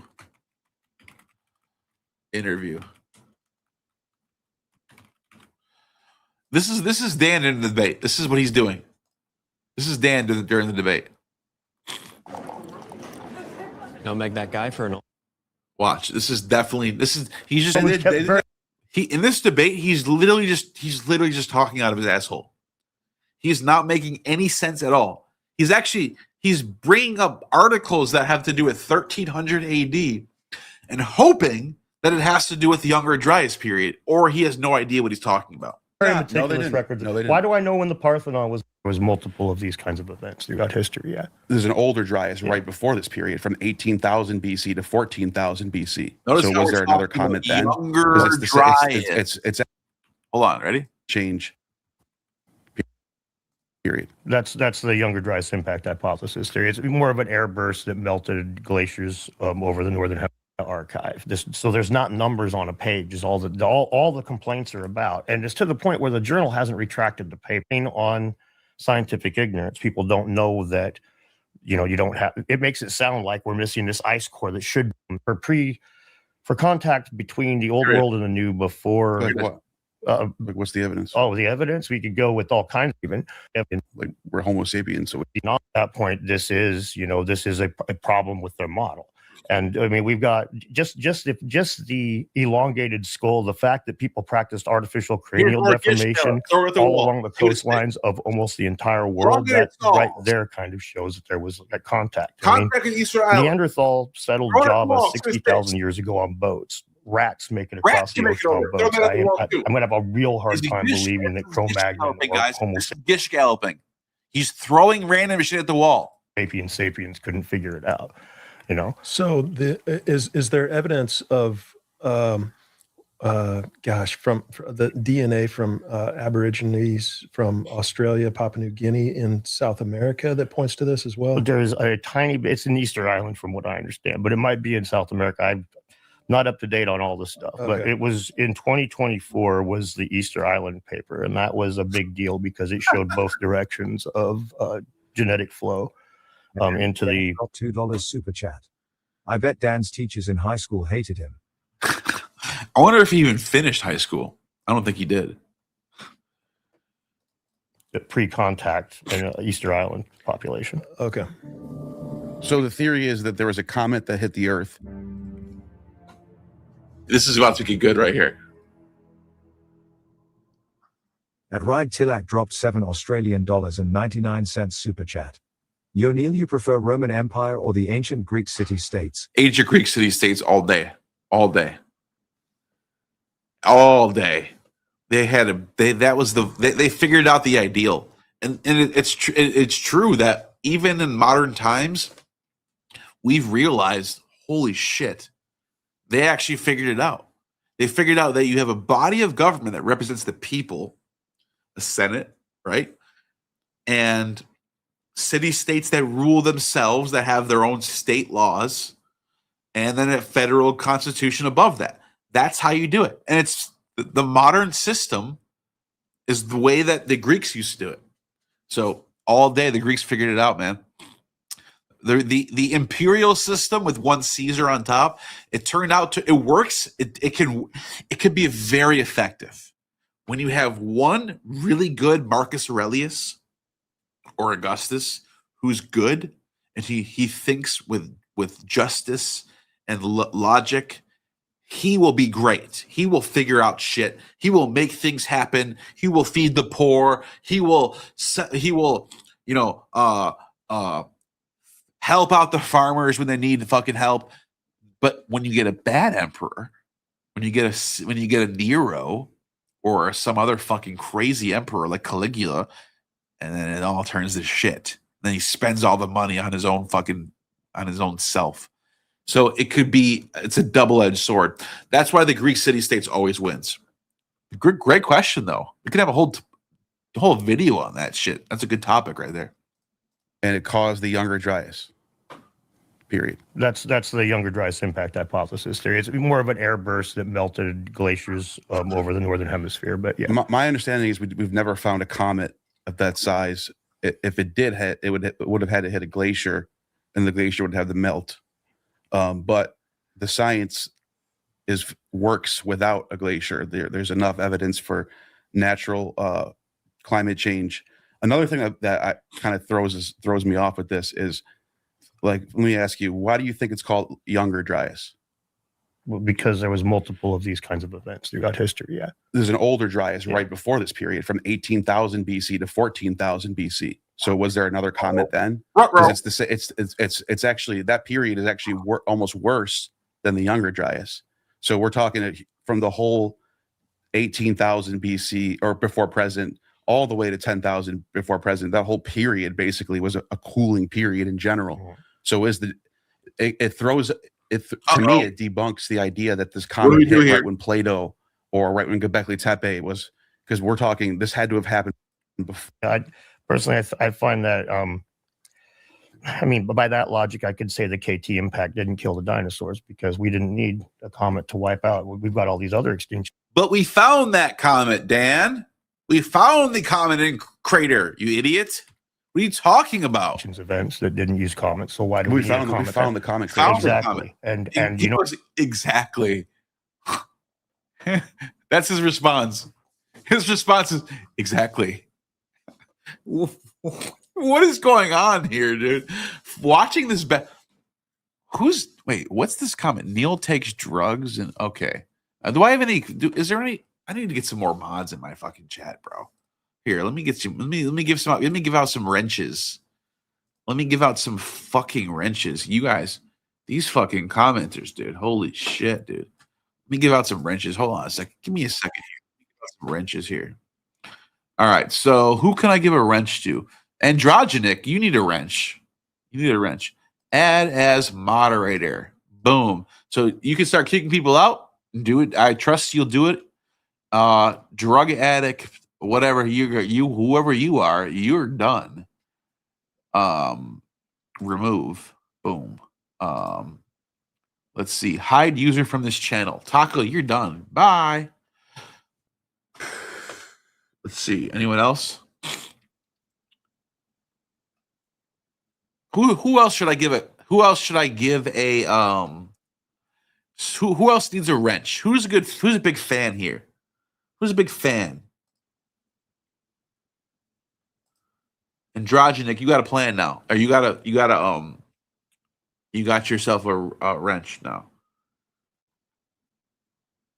Here we go. You're a moderator now. Chip Wellington is a moderator now. Let's see who else. I need more mods, man, because obviously the mods aren't doing their. No offense, but I don't see any mods. I see some weird shit going on in this comment section right now.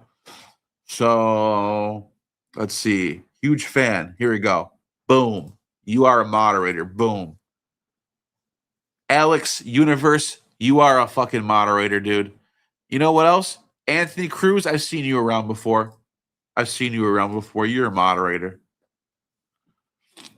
Fenris Wolf, you are a goddamn moderator. I've seen you around. Dead Mouse, you're a moderator. I need some new mods. You know, it's time. It's time for some new mods.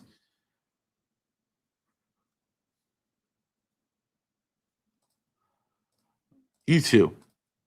I'm giving out mods people aren't even asking for it. Big fans are getting it no matter what.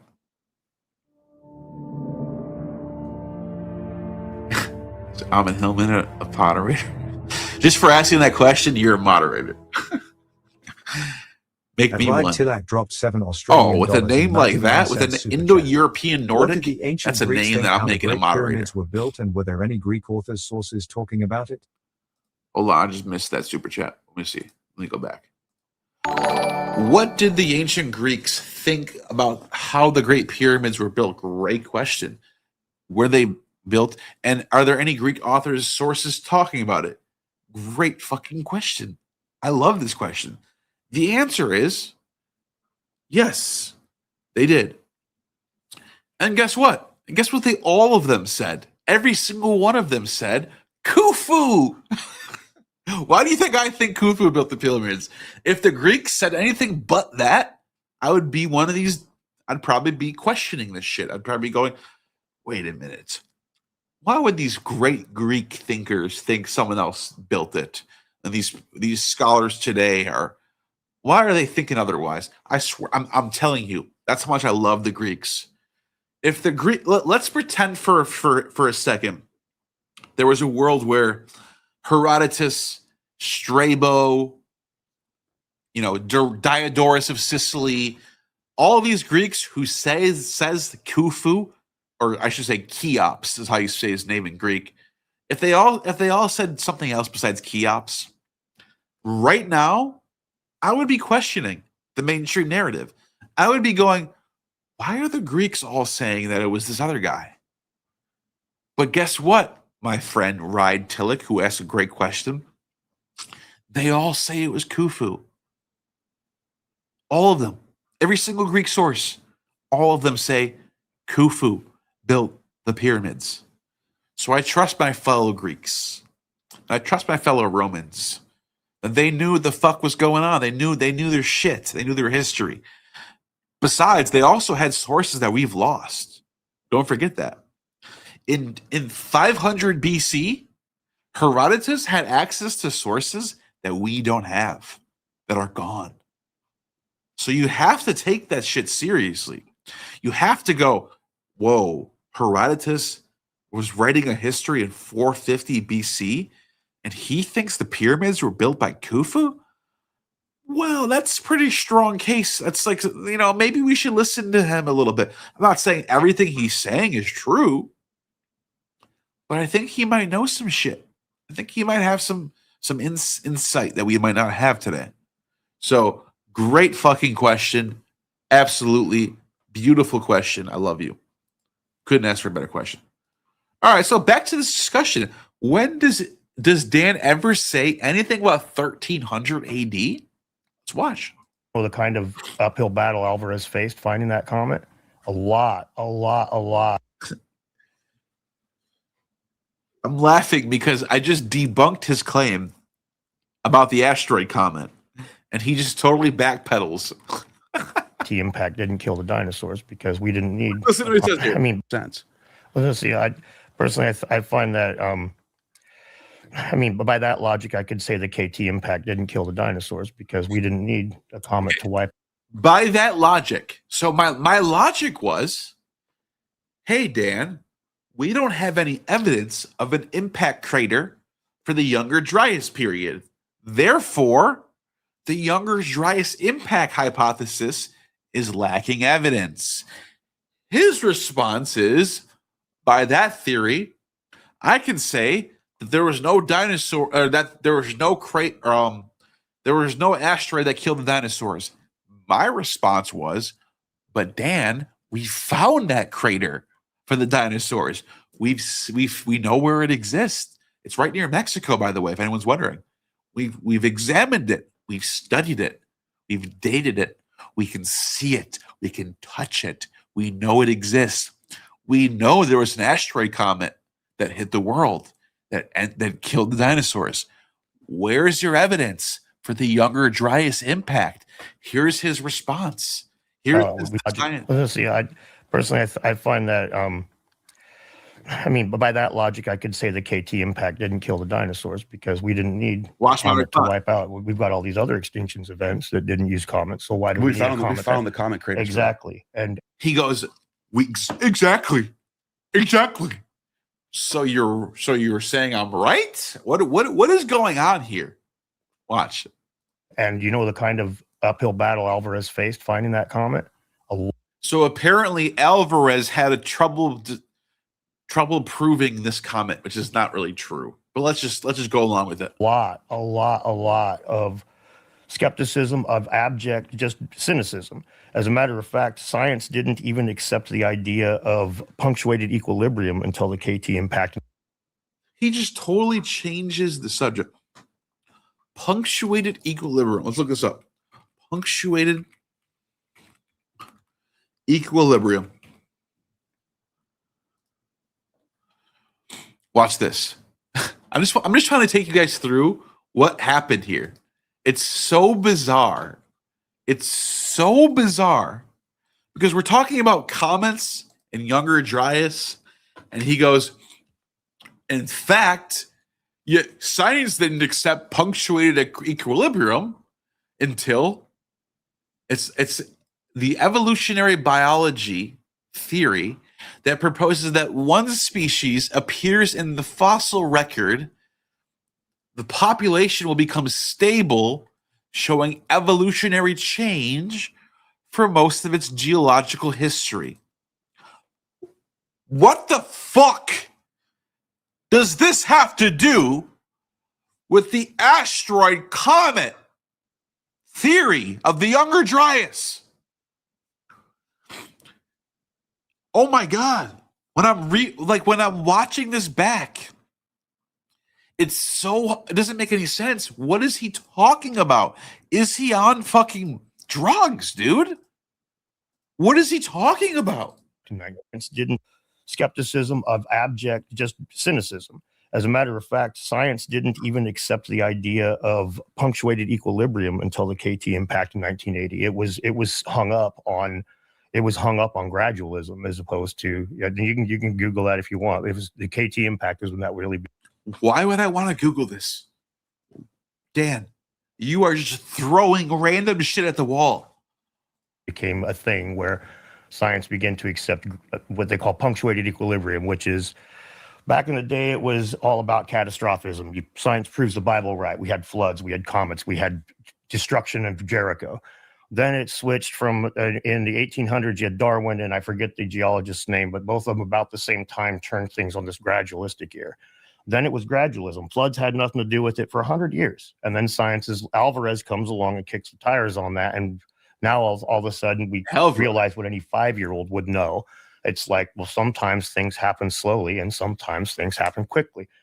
But anyway, my point there is you can't, in my opinion, saying, well, this didn't require a comet impact. Ergo, that didn't require a comet impact. Yeah, but we found the comet impact, though. That's all I was trying to say. He did the whole roundabout because I said, we found a comet. We found a crater, I should say, not comet. We didn't find the comet. That's bullshit. We found the crater that wiped out the dinosaurs. And we could do all types of testing on it. And we could find out when it hit.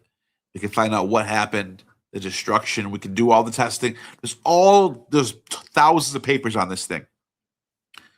But you know what there's nothing of? There's no evidence of a comet landing on Earth, wiping out or causing a catastrophic Younger Dryas period. Nothing. It's a theory. There's people who hold this theory, and even those people who hold this theory will say it had to have hit a glacier and the glacier would have melted. That's why we can't find it. So it's kind of saying maybe there was a comet, but the comet hit a glacier and the glacier melted, and that's why we can't find the Younger Dryas comet. Fair enough. But my point here to Dan is to say we don't know if that's the case. That's all I'm trying to say to Dan. And here's his response. Comet impact. Ergo, that didn't require a comet impact. Yeah, but we found the comet impact, though. We found the crater. Then there it is. Well, that's the end of it. Yeah. Could be anything, and not just a comet potentially, but could have been anything. But I think that people, it's not necessarily finding the comet. I think it's more that people are looking at sea level rises, dramatic, like very, very quick, dramatic changes in global temperature and extinction of megafauna all over. That's why I brought up the older Dryas period, which is right before the Younger Dryas period. If you're not going to sit there and say, I think a comet hit before the older Dryas period, what is causing you to say there was a comet before the Younger Dryas period? No one ever answers this question. Over the planet, but specifically in North America, when you look at the short-faced bear, the saber-toothed tiger, the woolly mammoth, the species of horses, pretty much most of the megafauna all went extinct right around the same time. And we found evidence for that. And that's what I'm wondering is like, where's the evidence for the civilization All I'm trying to ask, other than very microlith simple. tools, stone tools, wood tools? But before- where's all the metal? Where's all the, But before we get to that, maybe just kind of double clicking into what could have caused the extinction of all of these huge creatures and what could have caused the dramatic sea level rise and the temperature change, if not some type of a cataclysm or like I said, my understanding is from the science is actually it works pretty well just with natural climate change. I'm not going to sit here and act like an expert in this field at all, but people were disappointed in me with this particular part, but I was not here to debate Younger Dryas. I don't know shit about this period. I'm not going to sit there and start talking about shit that I don't know. Sorry. This is how I'm wired. I don't care. I don't study 12,000 BC. I don't know shit about what happened in that period. So I'm not going to sit there and tell you that I know about this period. I have to appeal to the people that actually study this stuff their entire lives, because I can't. I really can't get to it that way. I think it's overhunting is what the main explanation is. Climate change, of course, occurred because we can measure that, but overhunting is a big explanation for the decrease in megafauna species globally. And it wasn't just North America, but they seem to take the brunt of it in North America. And maybe there was some sort of event. I'm open to that, but then I'm still going to ask, where's the evidence of this civilization? Yeah. I'm still not seeing that. Yeah. What would you say to that? Oh, to the evidence of the civilization. Yeah. Again, there's like the elongated skull maps are a good place to start, where you see that thousands of years ago there was the same kind of cultural practices all around the world, and it was all coastal. And if you look at people compare it to ritual scarring, which that's fine, but if you look at ritual scarring or tattooing and stuff, it tends to be very localized. You don't see people in South America doing what people in Africa do as far as ritual scarring goes. It's a very different genealogy of how this came to be. But this artificially elongated skulls, it hugs the coastline of the world, and it seems to be attached to these ancient, further back ideas. We have things like the skulls come from after the Younger Dryas, though, right? Many of them come from before. Yeah. Okay. Many of them come from before. For the sake of it's funny because Matt was actually pointing out something that I didn't even notice, is that the skulls do come from after the Younger Dryas period. Dan just randomly decided that many of them do come from before. Maybe there is some from before, but Matt was correct that most of them are after. So Dan is literally talking out of his ass, and he's getting fucked up by the moderator and doesn't even realize. I didn't even realize this until I watched it back. He's talking out of his fucking asshole. Argument. Let's say there was a civilization that knew each other in the old world and the new world, and that explains the elongated skulls. Okay, so now what we have is we have a seafaring old world proto civilization that does elongating skulls. That doesn't sound advanced. That sounds primitive. Well, I mean, see, that's where I said at the beginning, I don't believe in it. I don't believe in. And I just want to make that point. It was like, if you think elongated skulls is evidence of an advanced civilization, I'm sorry here, but this sounds crazy. That doesn't sound advanced to me. Advanced people don't make elongated skulls. That's not what's going on here. So I thought that was a good point. Advanced ancient high technology. I don't think that anybody was out there practicing metallurgy. I don't think that anybody was out there building rocket ships or crystal networks to communicate around the globe or anything like that. But okay. To me, that was the end of it. Like, I don't even know what to say anymore. So you just admitted they're not advanced and they're doing elongated skull shit. And your only evidence from your rebuttal video was this. Honey, I brought back enough tomatoes to last us. Oh, shit. By my thumbnail for this says that he's confidently wrong, because that's how he is. He's very, very confident with his wrongness. And yeah. And it works for him. It works for him. The comments like, oh, Dan brought the evidence So sometimes it's At Ride Till That dropped $7 Australian dollars and 99 cents super chat. Neil, you're going to Nick's game on Monday. Who you have whining? Am I going to the Knicks game? No, I'm in Florida right now. I used to live in New York, but now I'm in Florida. What are you doing? What do you think you're doing, huh?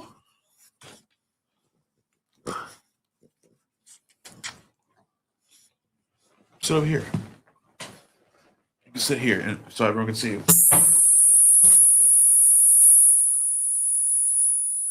All right, let's play this clip. being confident goes a long way in this world. No, it's a real problem, and that's why we call it a con artist, right?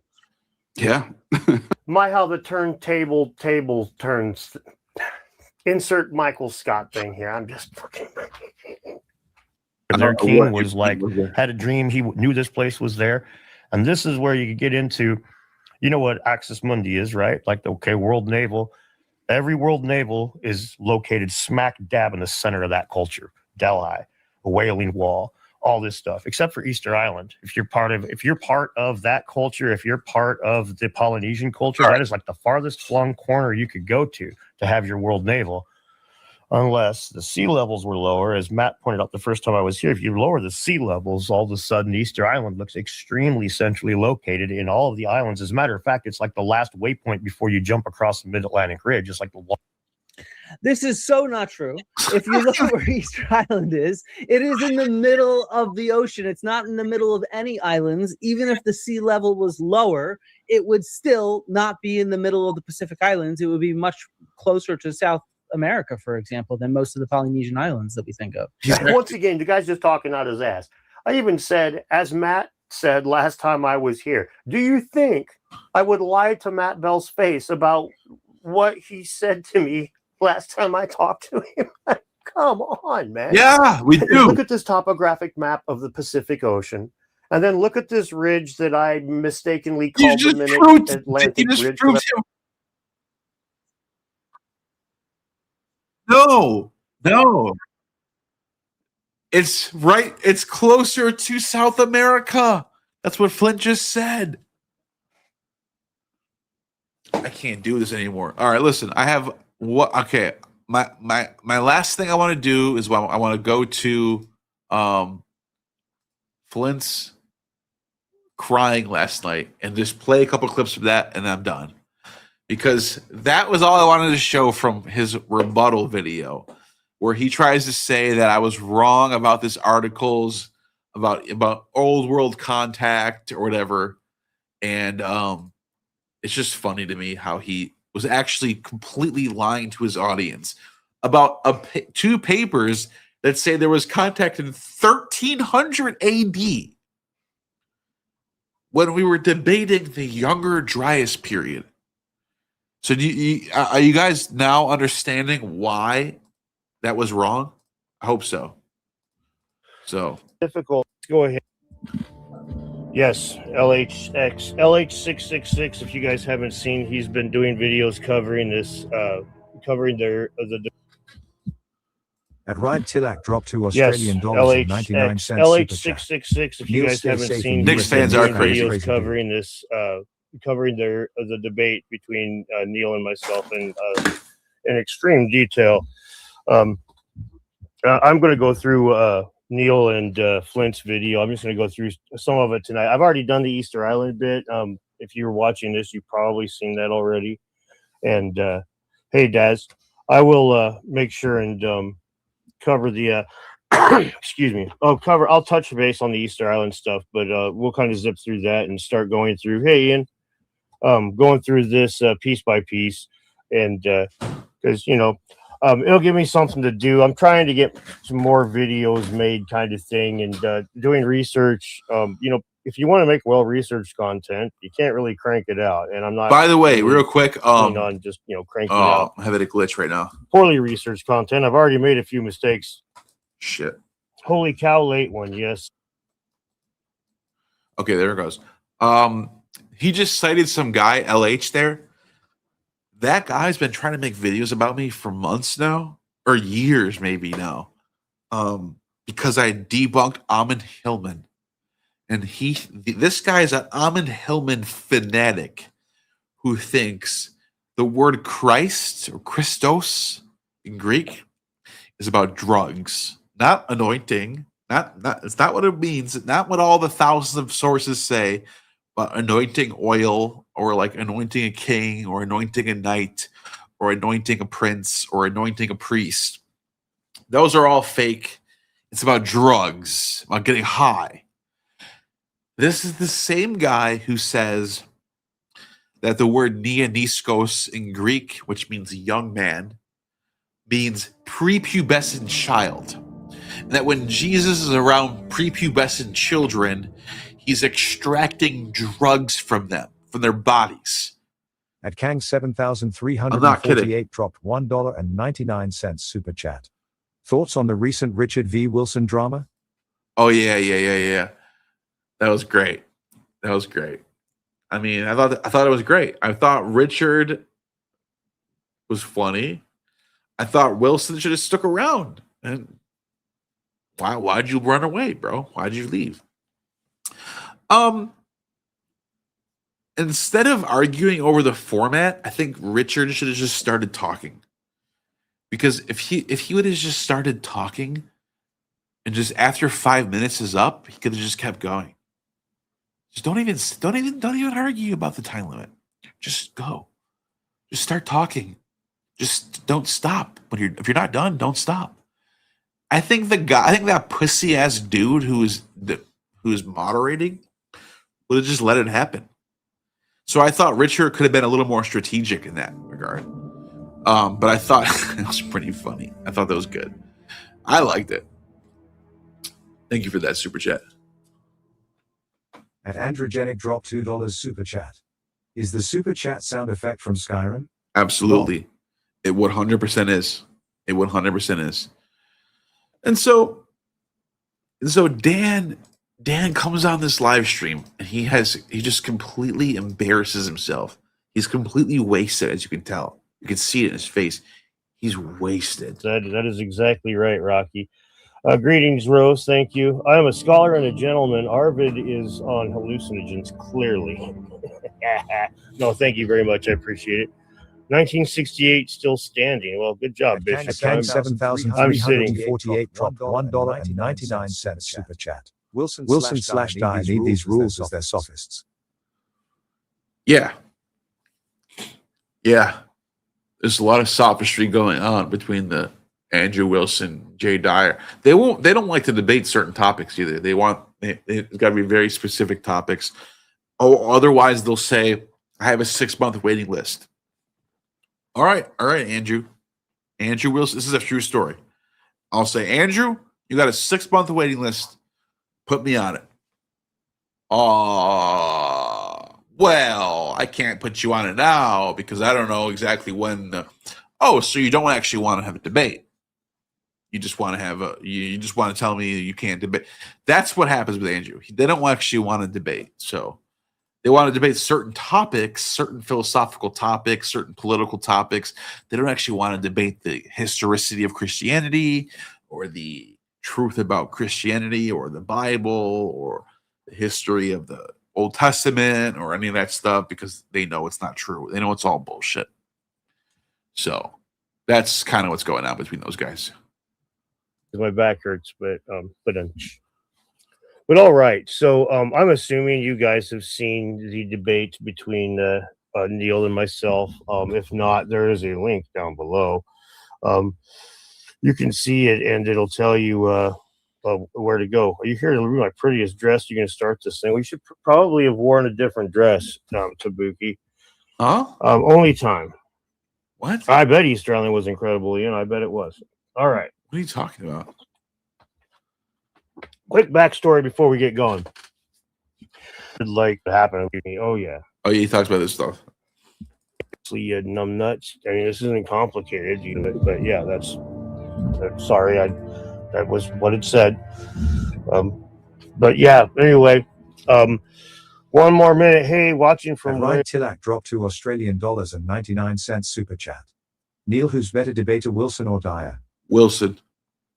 Dyer is not that good of a debater, in my opinion. I don't think he's that good at all, actually. I think I think Dyer's really overrated, actually. Wilson is good at getting out of things. He's strategic at getting himself out of trouble. And he's also strategic at keeping himself on the offense. Dyer is he just keeps saying, how do you know that? How do you know that? How do you know that? So I don't even know why people think he's even that good, to be honest. I think he's not. I'm not saying he's bad. But I just think he's way overrated as far as being a good debater. I don't see him as being that skilled at it. Anyways. Let me show you how. Anyway, that's where we're at right now is they're yabbering about how it took about 48,000 PhDs in order for them to look bad. You see that? You see that? He keeps saying to his audience that there's 48,000 PhDs all trying to get to take him down and using me as the vehicle to take him down. Imagine being that fucking crazy that you think that's what's going on right now. Imagine being that narcissistic. Of course you're an alcoholic. Because if you're that narcissistic, you're fucked. You are going to get fucked up every night. You are fucked in the head. That's just normal. That just follows from that. Of course you're fucking lit. I think, am I right about this? What do you think about this? What do you think about this? Justine, that woman Warren, that's the name of her handle. Right here. You go and subscribe. There she is. Circle average probably. Aussie Egyptologist. I She did gave me it. I have. hours of her time to even jumped on a call with me and talked about this stuff. So really, really want to shout out to average. So it's kind of funny to me. It's like, I mean, if I was going to go, say I wanted to go get evidence. Here we go. I can't wait to show this part. At Alex Lipton Universe dropped $4.99 super chat. Thanks, man. What are your thoughts about comparative mythology in relation to history? You think maybe these myths are based on real events or no? It's a good question. It depends on what exactly you're talking about. I do think there's a lot of mythology that is based on real historical events. I also think that there's a lot of mythology that is based on cyclical events. So like the sun being in a certain constellation or something. Those type of things. So there's things that aren't necessarily based on real events, but could be based on some sort of astrological thing. It depends on what you're talking about. And I hate to dodge your question, but it really does depend on what exactly you mean. I think there are real historical things that get embedded in mythology, and I think there are other things that aren't historical that are embedded in mythology. So I'm trying to, I think it can go either way. The rest of them, they don't just like me. They fucking hate me. So here, listen to this. I still got. Every single fucking one of them. Well, I'll give you a guess as to how many of those people don't have me block on X and vice versa. Listen to this. Every single fucking one of them. We all don't get along. The only one of them that I did get along with in more recent time, about a year ago, I still got along okay with the Aussie Egyptologist.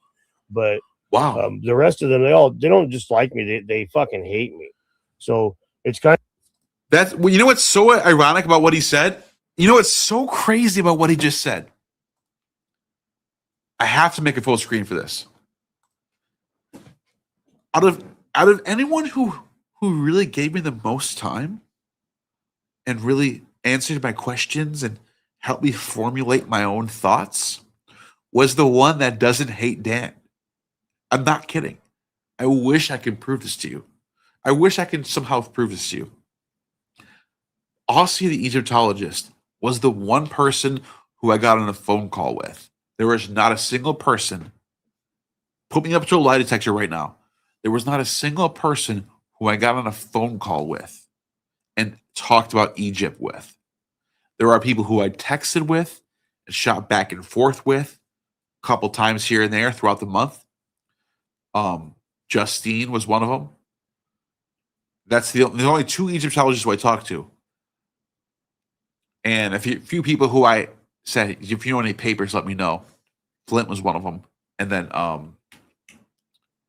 then I talked to another person about just archaeology stuff. Nothing with Egypt at all. So I really talked to 4 people total. It was like four to 5 people if I really want to include. Some people I just barely scratched the surface with about certain things. 4 people mainly who I talked to. One of them, more than anyone else, like the major person who helped me out was the Aussie Egyptologist. At Kang 7348 dropped $1.99 super chat. Thoughts on the Odyssey casting of Helen of Troy? Good question. Now I got to stab you in the face for this question. No, I'm just kidding. I actually don't like the casting. You should have had more Greeks. Should have had more Greeks. That's what you should have did.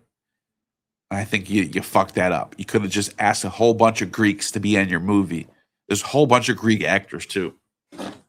But you didn't. But you went to Hollywood and you did the Hollywood thing. So everyone who's hating on the casting is vindicated, in my opinion. They have absolutely every right to be mad about the casting. Look, if you're going to make a movie about African mythology, and I did a whole video on this stuff. Let me show you what I mean right now. One of my biggest videos of all time, actually. Let's see. Watch this. Popular. If I sort by popular, let me share my screen. This video right here, prehistoric African religions. So I know a thing or Madam.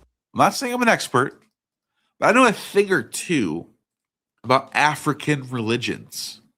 It's one of my biggest videos of all time, right? It's one of my biggest videos. I know about the Yoruba culture, right? So if I go down to the Yoruba culture, let's see, where do I talk about them? Right here, right here. Let's watch about growth and transformation.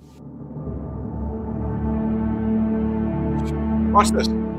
Eshu's trickery is not inherently malicious, but serves as a means of teaching important lessons. See that? Yoruba people. There's sub-Saharan African tribes from Nigeria who practice what's known as the Yoruba religion. And one of their gods is Eshu. And encouraging individuals to make... Now notice how Eshu looks. He's got a very distinct look to him.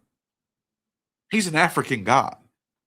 There is no denying that he's an African god, right? Ethical choices. It is believed that Eshu carries prayers, sacrifices, and offerings from humans to the divine realm, just as Hermes and Thoth did in Greek and Egyptian religion. He acts as a bridge between the physical and spiritual realms, an angel, if you will, a messenger, like Mithras, facilitating communication and interaction between the two sides. In the the beginning as a gatekeeper and protector. His presence is necessary to open the channels of communication and ensure that offerings and prayers reach the intended recipients. Rituals dedicated to Eshu typically involve offerings of palm oil, cola nuts, and alcoholic beverages like wine, which are believed to appease. All right.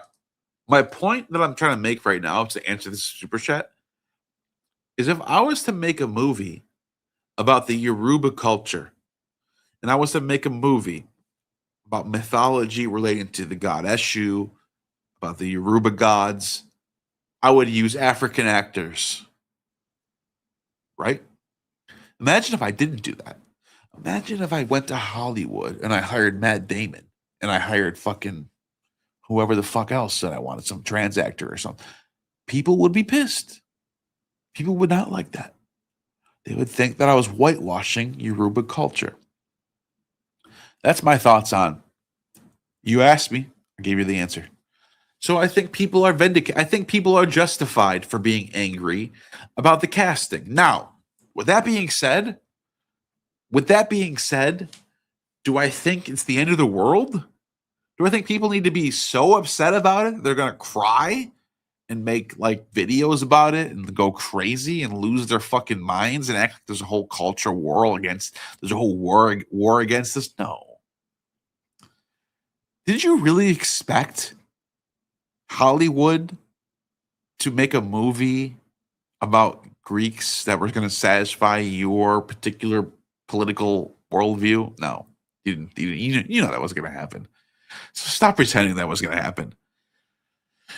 We live in a different world today, and it just is what it is. I'm not that upset about it. I understand the pushback. I understand why people are upset. I understand the criticism, but I'm not equally angry as you are.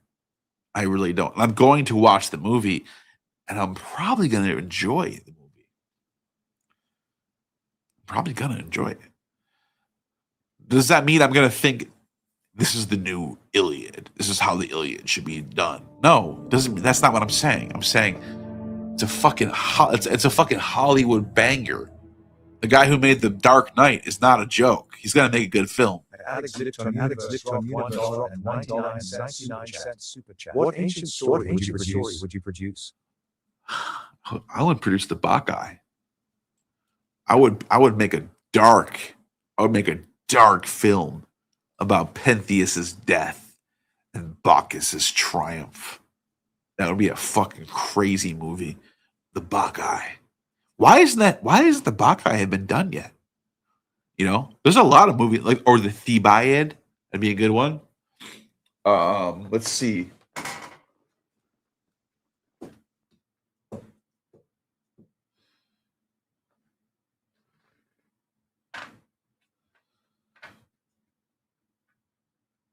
You could probably do like Virgil's Aeneid too. Virgil's Aeneid would probably be a really good film with Dido, the Carthaginian queen Dido. You could probably put together a good film with like Romulus and Remus maybe involved in somehow, some sort of founding of Rome with Aeneas fleeing the Trojan War, coming back, and then like maybe Romulus and Remus being born at the end. That would be a good film. So that could be one. That could be one you could do. Thank you for those super chats, by the way. And so, but my point is like, I think I was going back to this one. The right car for you. I think I'm pretty much done with Dan. Actually, I think I've said enough about Dan. Let me just make sure I'm done here. Oh, I'm in the wrong video.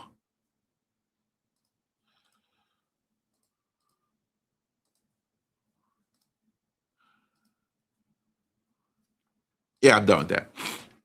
All right, so what do we got? Let's see. How much time do we have left? I think we have a little bit of time left. What do you guys want to do? You want to open the floor up and say for the next hour, who wants to challenge me?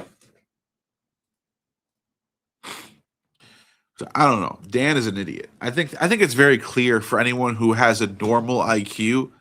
That guy is an idiot. He's full of shit. I think I've debunked everything he said. I don't think anything left. I don't think there's anything left for me to say. I think it's over. Let me see. Was this the part where I'm talking about? It's funny to me. It's like, I mean, if I was going to go, say I wanted to go get evidence on like, I want to go get evidence on why the Mets aren't the best baseball team ever. Should I go find somebody who fucking hates the Mets? I mean, maybe, but I should probably temper that with like, wait, that analogy does not work, Dan. I didn't go to Egyptologists because they hate you. I went to Egyptologists because they're Egyptologists. I asked them if my slides were correct. I even did the work before I even talked to them. And they just peer reviewed it.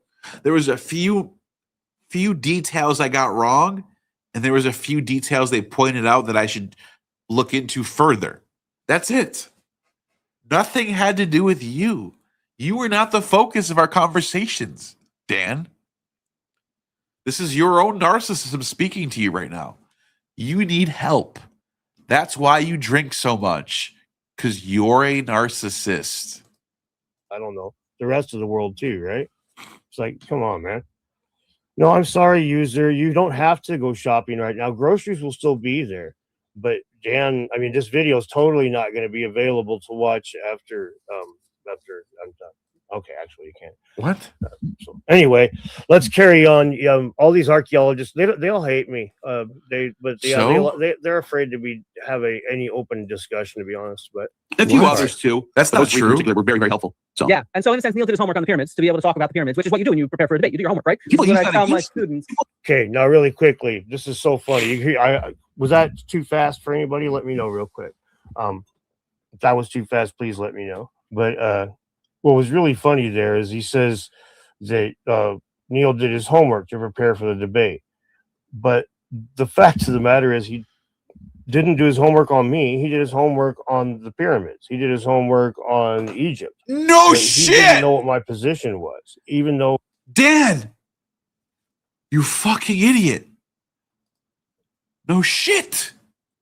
I don't care what your position was. You didn't even have a position. What did you think I was going to do? You just, oh my God, this is so crazy to me.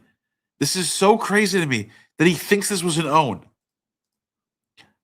I came to bring evidence for what my worldview was, not yours.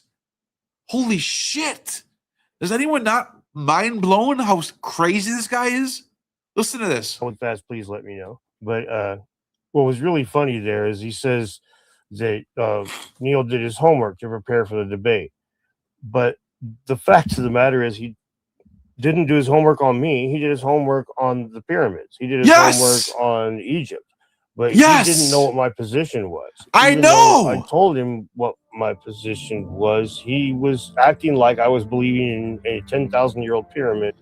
Dan. At Smill still dropped $2 super chat. Dan the Spin Doctor. I know. Dan, I prepared for the claim that I told Matt Beal in our group chat, the one that you showed everybody. He's going to show it too. The same thing that you showed everybody, where you said, I don't have a position on who built the pyramids. Dan, quote, Dan said this, quote, I don't have a position on who built the pyramids. All I know is that scholars are wrong. I said, okay.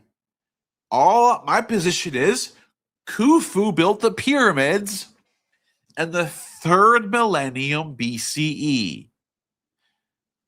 So when I came to the debates, what was my slides? My slides were Khufu built the pyramids in the 3rd millennium BC. I didn't fucking prepare for you, you narcissistic fuck.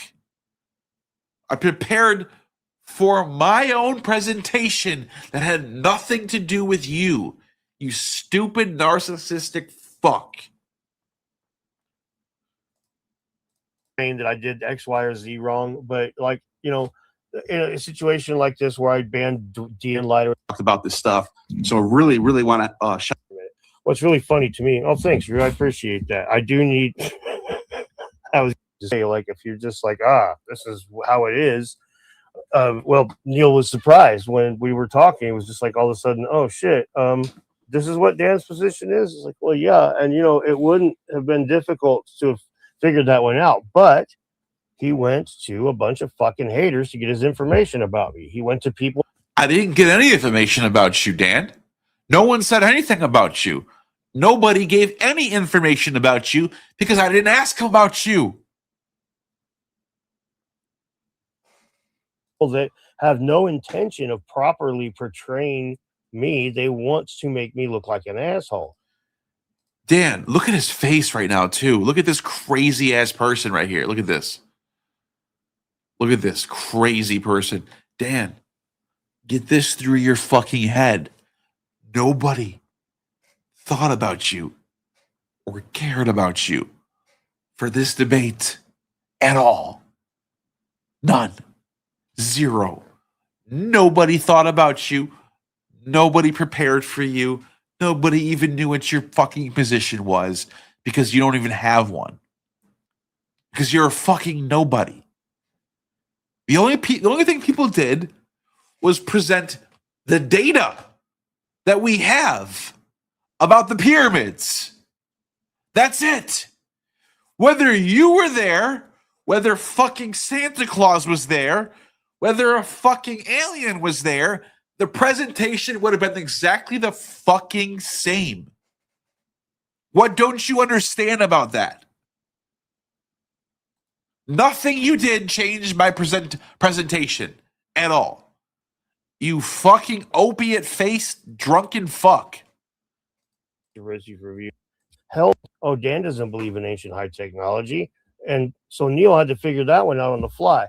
That's the kind of friends that he has with these people. They are so hell-bent on pissing on me, on pissing on their opposition, that they will actually inadvertently throw their friends under the bus. That's not what happened, Dan.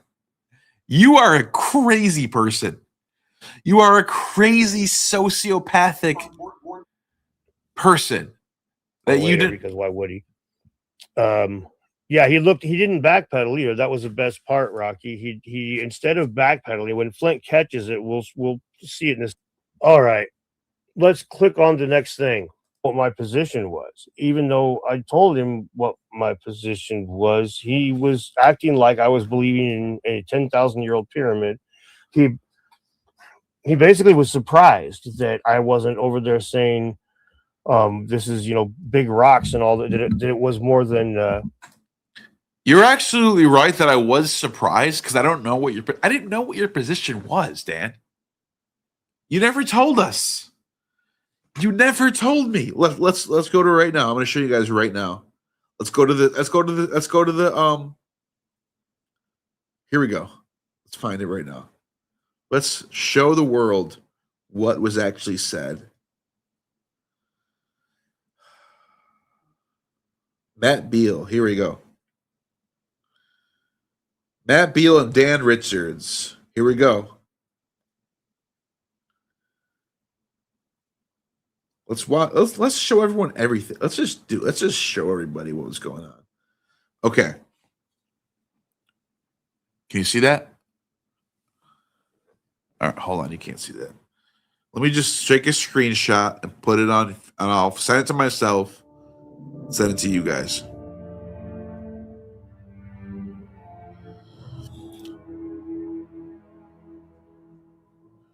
Super chat. At Androgenic drop $2 super chat. Is there a Gnostic Informant Discord server? I think there is. Someone in the chat's got to know about that shit. But if there isn't, someone should make one for me. I would just let them fucking run it. I'll let them rock that shit out. Because I don't have time for that stuff.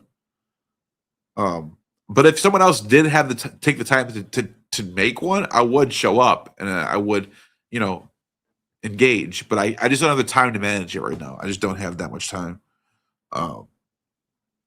Let's see. Here we go. Here we go. Here's exactly what happened. All right. I wrote, I do think we should at least know the positions of each other before we enter into a debate. This is me talking. My position is the pyramids were built during the 4th dynasty, quote, I wrote in parentheses, Old Kingdom, in the middle of the 3rd millennium BCE. So this is before anyone ever helped me. This is before anyone ever helped me out. This is my position. So nobody told me this. This is me saying this. And then I wrote, look at the doggy. What did the dog do? What's the dog doing? Look at the doggy. And then I wrote, in the middle of the 3rd millennium BCE, as tombs for the pharaohs Khafre, Khufu, and Menkaure. We don't have to get back and forth here, but positions should be laid out before we even start. Matt Beal writes, what are you guys' odds that the moon is hollow? Percentage. Dan Richards says, my position as the manner of the construction and purpose of the 3 pyramids are unknown. Here, I'm going to send you guys this. I'm going to send you guys this right now. So there's no one thinks I'm lying about this. Here we go. And I'm going to send you the next one too.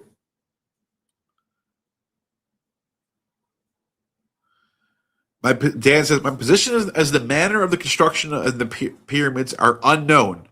And the position that we know it was done and why is a hindrance to progress.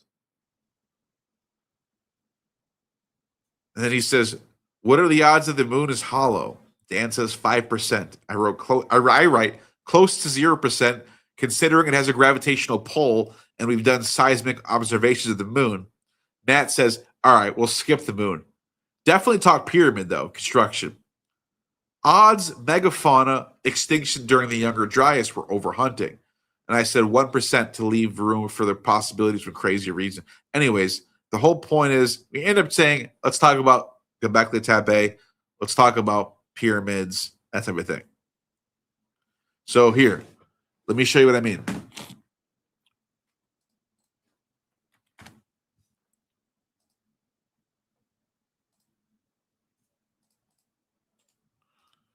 So here's my screenshot.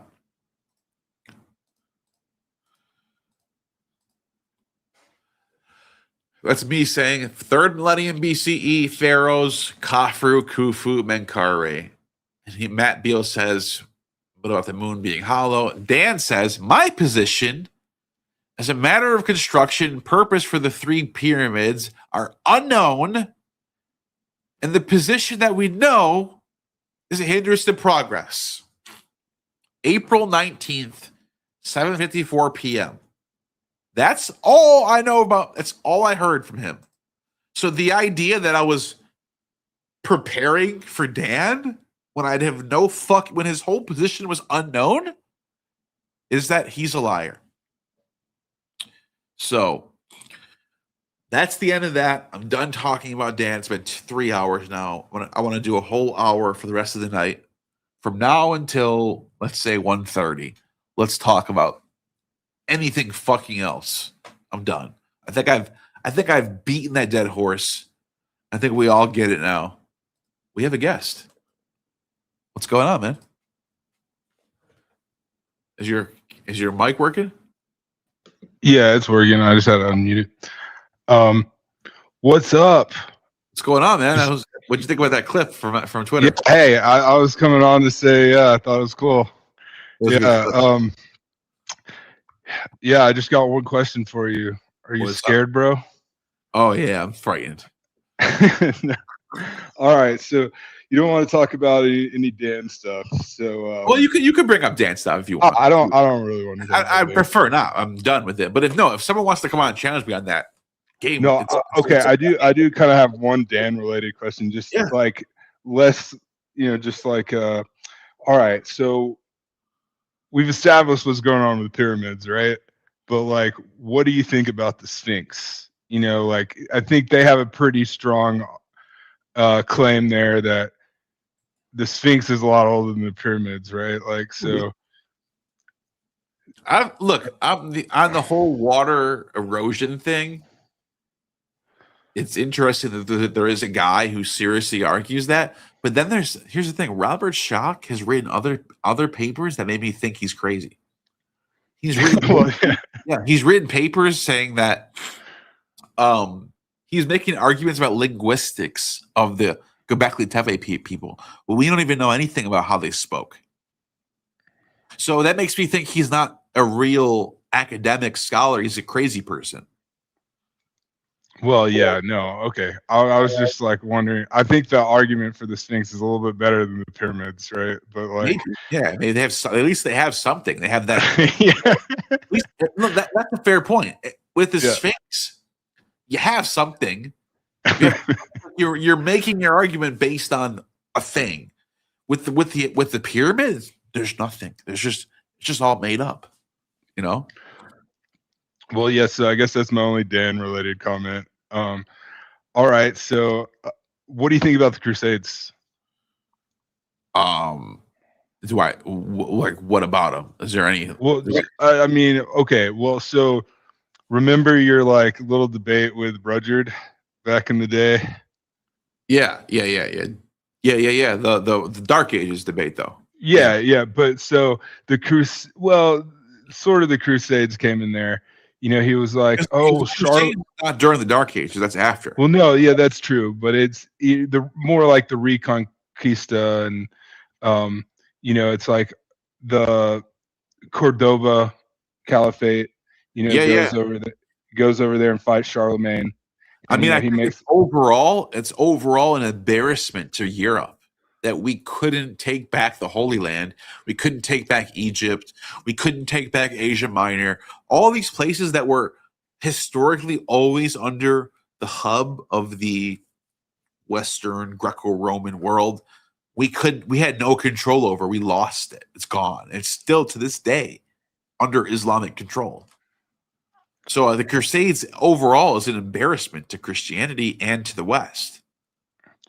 Well, I guess what I was kind of wondering about is what your thoughts are on just kind of like the logic behind them. So they're like kind of, let's take back this Christian land, right? Yeah. Yeah. So the logic makes perfect sense. I don't deny the logic at all. They just failed. They failed to do so. They failed to take back those Christian lands. Other than Spain, they got back. Yes, we know Spain's now under Christian. Spain's a European country to this day. Same with Sicily or whatever. But for the most part, Egypt, Jerusalem, Syria, Asia Minor, Constantinople, major Christian hubs are under Muslim control to this very day. So that's embarrassing. That's like that. Like Crusades was a loss, was a L to Christianity. The Christians lost. Crusades. Well, I just kind of like balk at the notion that they're Christian lands to begin with. They weren't ever to begin with. They became Christian lands at some point.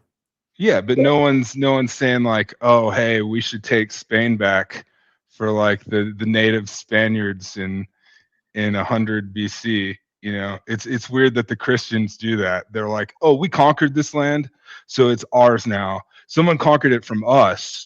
But that doesn't count. We got to go take it back.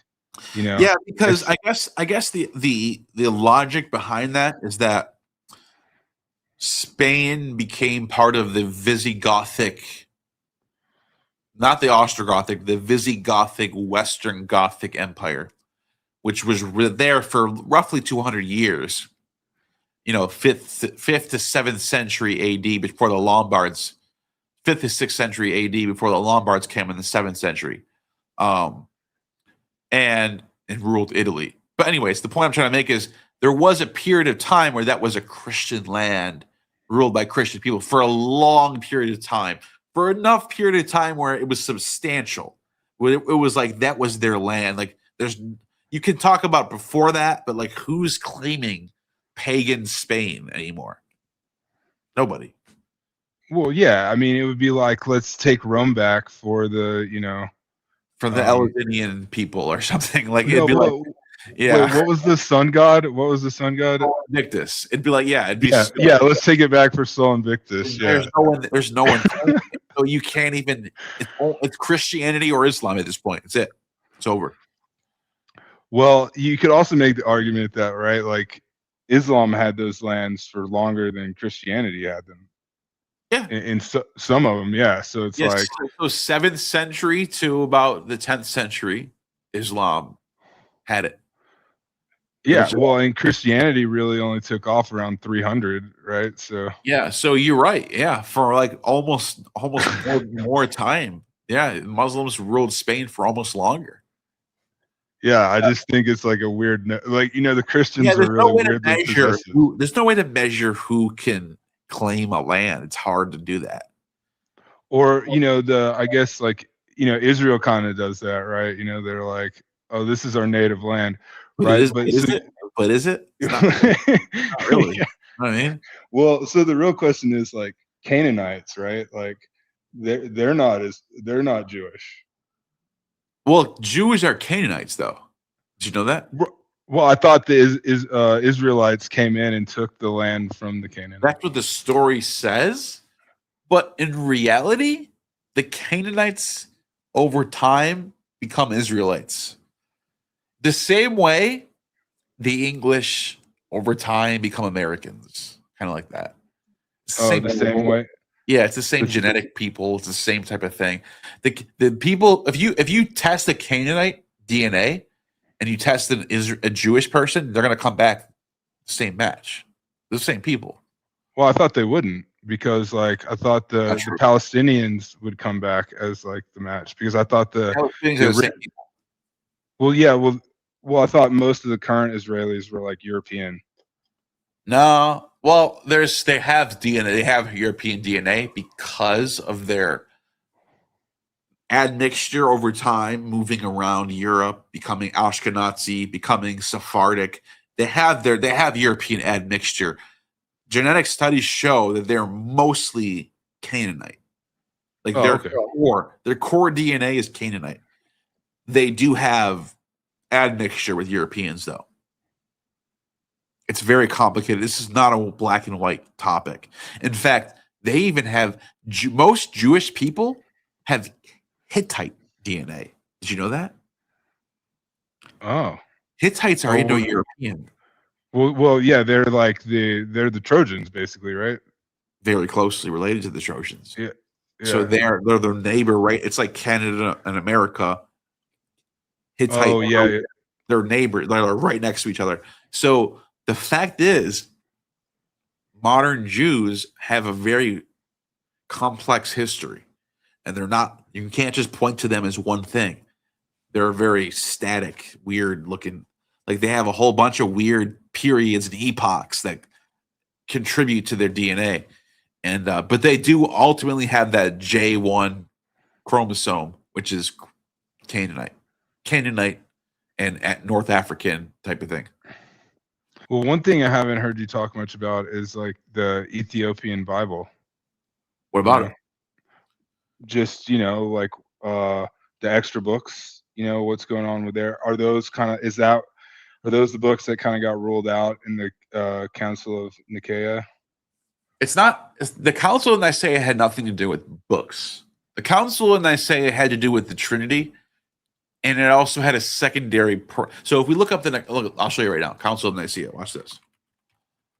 Council of Nicaea. This is just Wikipedia, but trust me, like Wikipedia isn't a bad way to just do an overview, right? It's not like you're going to get bad information. You're not going to get in-depth information. You're not going to get good scholarly takes. But you're going to get the basics. At Akesios the Owl dropped £5 super chat. I know a guy from Israel who realized he is actually a Canaanite, calls himself Canaanite, and worships Canaanite and Hellenic gods. Hell yeah, dude. That's awesome. I like that's what he should be doing. That's what that's what I love to hear, actually. Wake up. Wake up. You're a Canaanite. Go back to your Canaanite pagan gods. I love that, dude. I love that. That's great news. But no, my point is this. Council of Nicaea, what actually took place here? Well, what actually took place here was they talked about the Trinity. They didn't talk about the Nicene Creed. We believe in one God, the Father, the law, the seeing Jesus Christ, Son of God. They didn't talk about the books of the Bible here. They did talk about Easter and a dating of Easter that's separated from the Jewish calendar. That was a secondary thing that happened. And another secondary thing that happened was they resolved the Melitene Schism, whatever that is. And then there's prohibition against self-castration was another thing that happened at this schism, at this council. But Almond would hate that. I know, right? He loves self-castration. Gage Rocker dropped $4.99 super chat. Egypt was in control of Canaan during the late Bronze Age. Egypt controlled Canaanites through local kings. Essentially watch this. For the Egyptians. Egypt map during, let's say, Ramses. So if you look at Ramses, the map of the Kingdom of Egypt during Ramses, let me just show you this, and I'll go back to the Nicene Creed in 1 second. So this is during Ramses' rule. This is in 1250 BC. This is at the end of the Bronze Age, and look what Egypt controlled, all the way up to Syria. You know what I mean? So the idea that there was an exodus that happened, and they would have just been still in Egypt. So that's another big point people don't realize. The Hittites is green. See this right here? They're right here. So this land right here is a mixture of Hittites and Egyptians meeting right in the middle. So that's another reason why the Hittites have so much admixture in this region. They live there. These are Hittite lands. Anyways, back to what I was saying about the Nicene Creed. They didn't discuss the books of the Bible. They discussed castration. They discussed the Trinity. They discussed different schisms. They discussed all types of things. Nothing about the Bible is in here at all. Nothing. So the point that I'm making is the book of Enoch was central to Christianity early on. In fact, Jude, which is a canonical book in almost all sects of Christianity, whether it be Protestant or Orthodox or Catholic, Jude quotes. If you let's go to the book of Jude right now. Watch this. Jude book Bible. Watch this. Epistle of Jude, not New International Version. It doesn't matter what version we go to. Let's just go to the New International Version. If you read this, it says, Jude, a servant of Jesus Christ, right? And it says down here, right here, Enoch, the seventh from Adam, prophesied, and then it literally quotes from the book of Enoch. Did you know that? Oh, that's cool. Yeah. Yeah. So a canonical book called Jude quotes word for word. If you can even compare the Greek, by the way, the Greek version we found from the Dead Sea Scrolls is word for word the same as what we find in Jude. So it is a central book to early Christianity. The problem was, it wasn't that they were trying to hide the book because they were scared people were going to find out about aliens. That's not what's going on. What actually happened was there was debates on the authorship, and they were saying, this book is not really that old, bro. And they were right. It's not that old. It's probably like 150 BC or something like that. So the author, pretty old. It's right. It's pretty old. But the people in the 1st century AD, or even later than that, 3rd century AD, they wanted something that was like Hebrew, from like they thought they were looking for antiquity Hebrew, not Greek Hellenistic. They're looking for. They wanted to match up with like Zechariah. They wanted to match up with like Isaiah. So they thought they in their eyes they were like, this book is definitely preserving some real shit, and that we should take it seriously. We should try to preserve it, but let's not include it in the canon because it's got some issues with authenticity. Well, So when and where did they like decide on the canon? If not at Nicaea. So I would say that would probably be a 2nd century choice, because there are 2nd century and third, like Justin Martyr gets into some of the books that he thinks are authentic. He doesn't mention Enoch. Origen is another big one. Origen is not a big fan of Enoch, not a big fan of for example, he totally shits on the Gospel of Thomas. So these debates on what books are authentic, these are pretty early. These are like 2nd and 3rd century when they start talking about this stuff. The thing is that we can have it. You and I can sit here now in 2026 and say, what was their standard for ruling out Enoch? What was their standard for ruling out Thomas? And you and I can actually make an argument that they might not have been correct for ruling out such things, but they had their reasons in the 2nd century based on their own. Like there's a whole. We can get into this whole thing. I think I did a whole video on this, by the way. Do you know how that like Ethiopian Bible ended up keeping it, or like why they ended up keeping it, or like how it spun off where they like got to keep all of them? Yeah, Ethiopia was in a location that was far away, and they were in contact with Romans, Christians, but they spoke a different language, and they were far enough away geographically where they kind of had their own thing going on. So they weren't separated as like they weren't alien to the Christian church. They were keeping up to date with what was going on. They were trying their best to keep everything intact, but they just had their own views on Enoch, and they just wanted to preserve Enoch. And nobody, that's not that surprising to me. By the way, this book right here, or this video right here, they lied about the first 100 years of Christianity. I recommend this video on this topic, where I totally go through the first 100 years of Christianity and how fragile of a time it was. That's Androgenic dropped $2 super chat.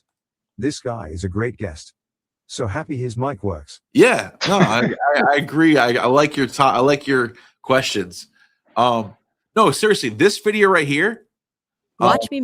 This is my favorite video of all time, actually. I'm not kidding when I say this. If there's the video that I'm most proud of in my entire YouTube career is this video right here. And I recommend, if you haven't seen it yet, they lied about the first 100 years of Christianity. And the whole point of this video, by the way, I'm not kidding when I say this. It took me 6 months to make this video. Did I tell you that? Whoa. I spent 6 months. This could have been a book. I could have written a book on it, which I'm actually working on right now. And I'm using a lot of the same data from this video for the book that I'm writing. This video was my research for 6 months into the first 100 years of Christianity. And it ended up being a 3-hour, 2.5 hour long video. And I'm not kidding. I talk about everything from apostolic succession, early Christian sects and denominations. You can see, look at this. Look at this chart right here.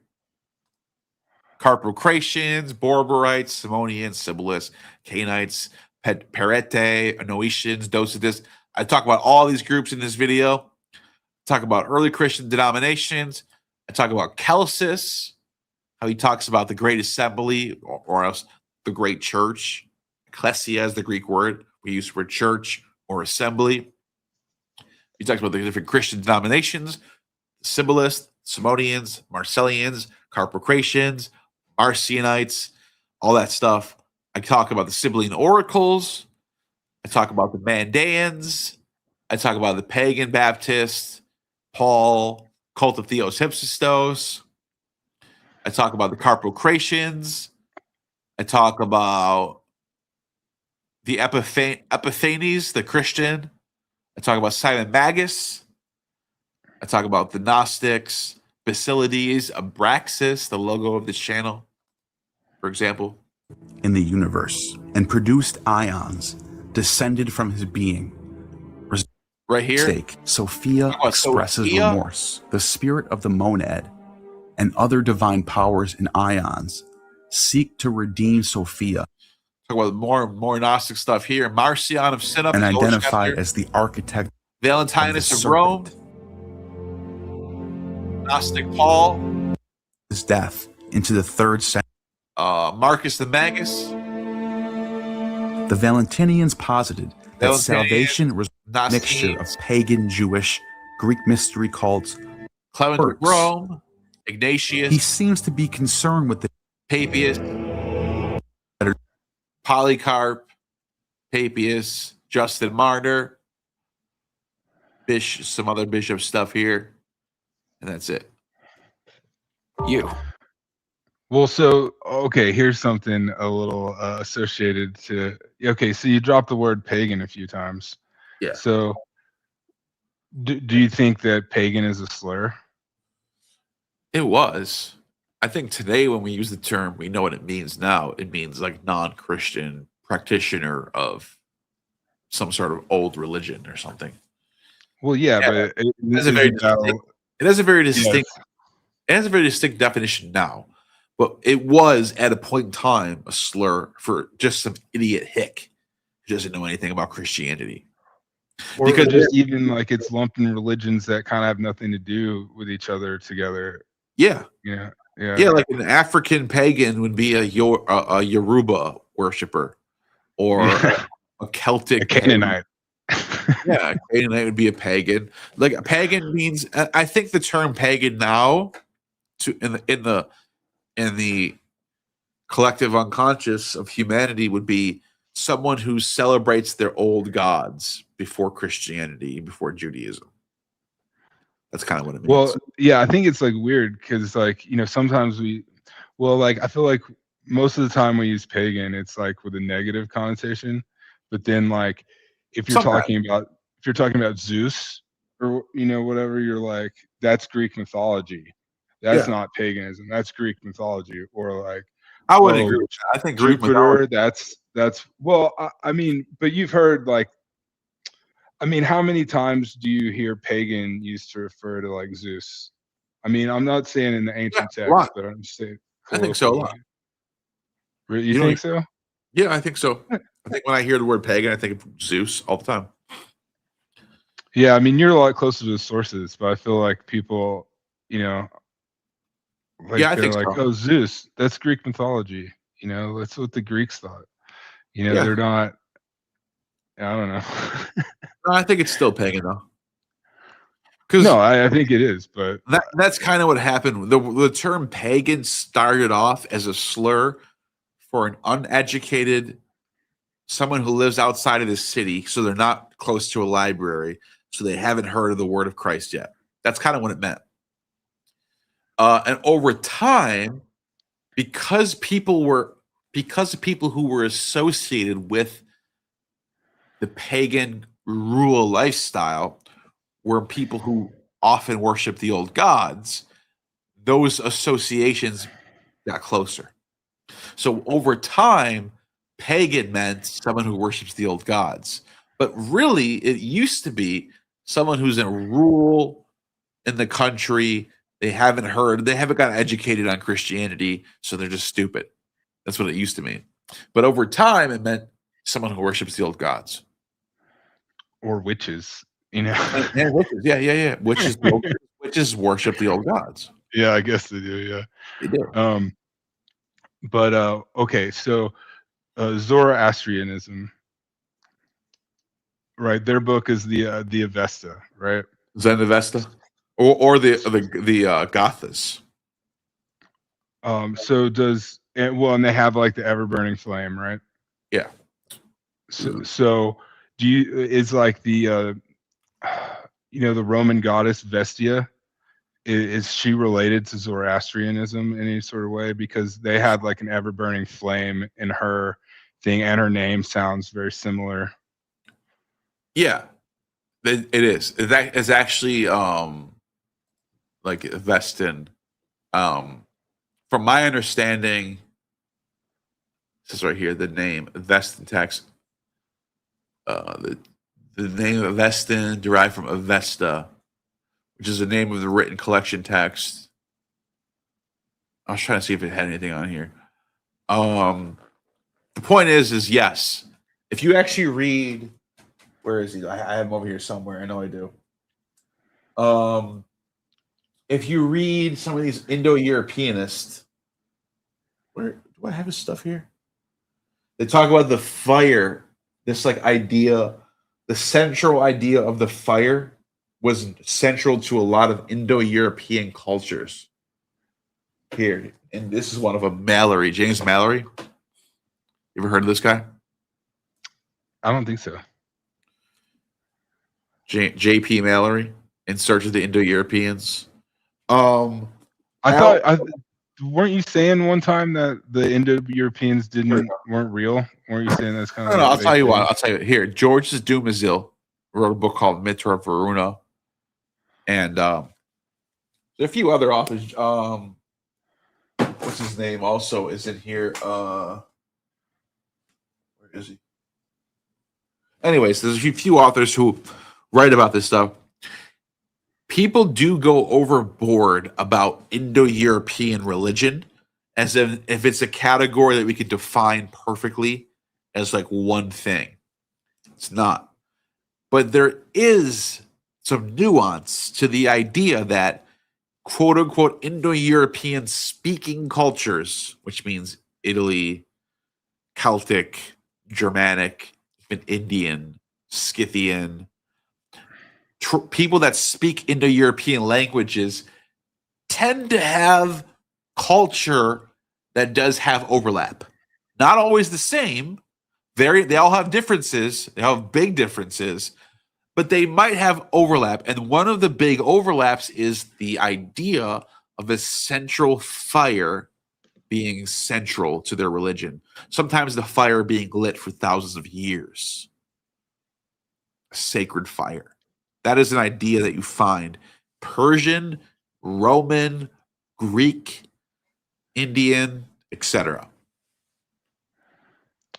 So, which of the I guess you're thinking the Indian religion came first, and then Zoroastrianism spun out of that, or no. I think there was some sort of proto-Indo-European called the Yamnayan culture. I'll show you right now. The Yamnayan. Let's pull this up. Yamnayan. Here, these people right here. This would be the original Indo-Europeans that we talk about, the Indo-Aryans, if you will. They're called the Yamnayans. And they're also called the pit grave culture, that's what the archaeologists call them, or the ochre grave culture. These are Copper Age. That's before the Bronze Age. That's the period in between the Stone Age and the Bronze Age, right? And they live right here. So they live in Eastern Europe or north of the Black Sea, called the Yamnaya culture. And they buried their dead a certain way. They did burials. And let me just try to show you. Is this one of the maps that I can hold on a second? Oh yeah, that's another thing. They have that certain way of the idols. Very distinct culture, very distinct pottery. I'm trying to find this one. This is what I'm looking for. So you can see where they spread out. So they start off here, right here, and they 5th to 4th millennium BCE, and they spread out into different directions. And they make their way to India by 800 BC and Iran. That's where the word Aryan comes from. Aryan means Iran, Iranian. So, you see what I'm talking about? This is what Indo-European culture means. So now the debate is, there's a debate here. The debate isn't on the language. That's settled. Everyone agrees that they all have they all have a common linguistic origin.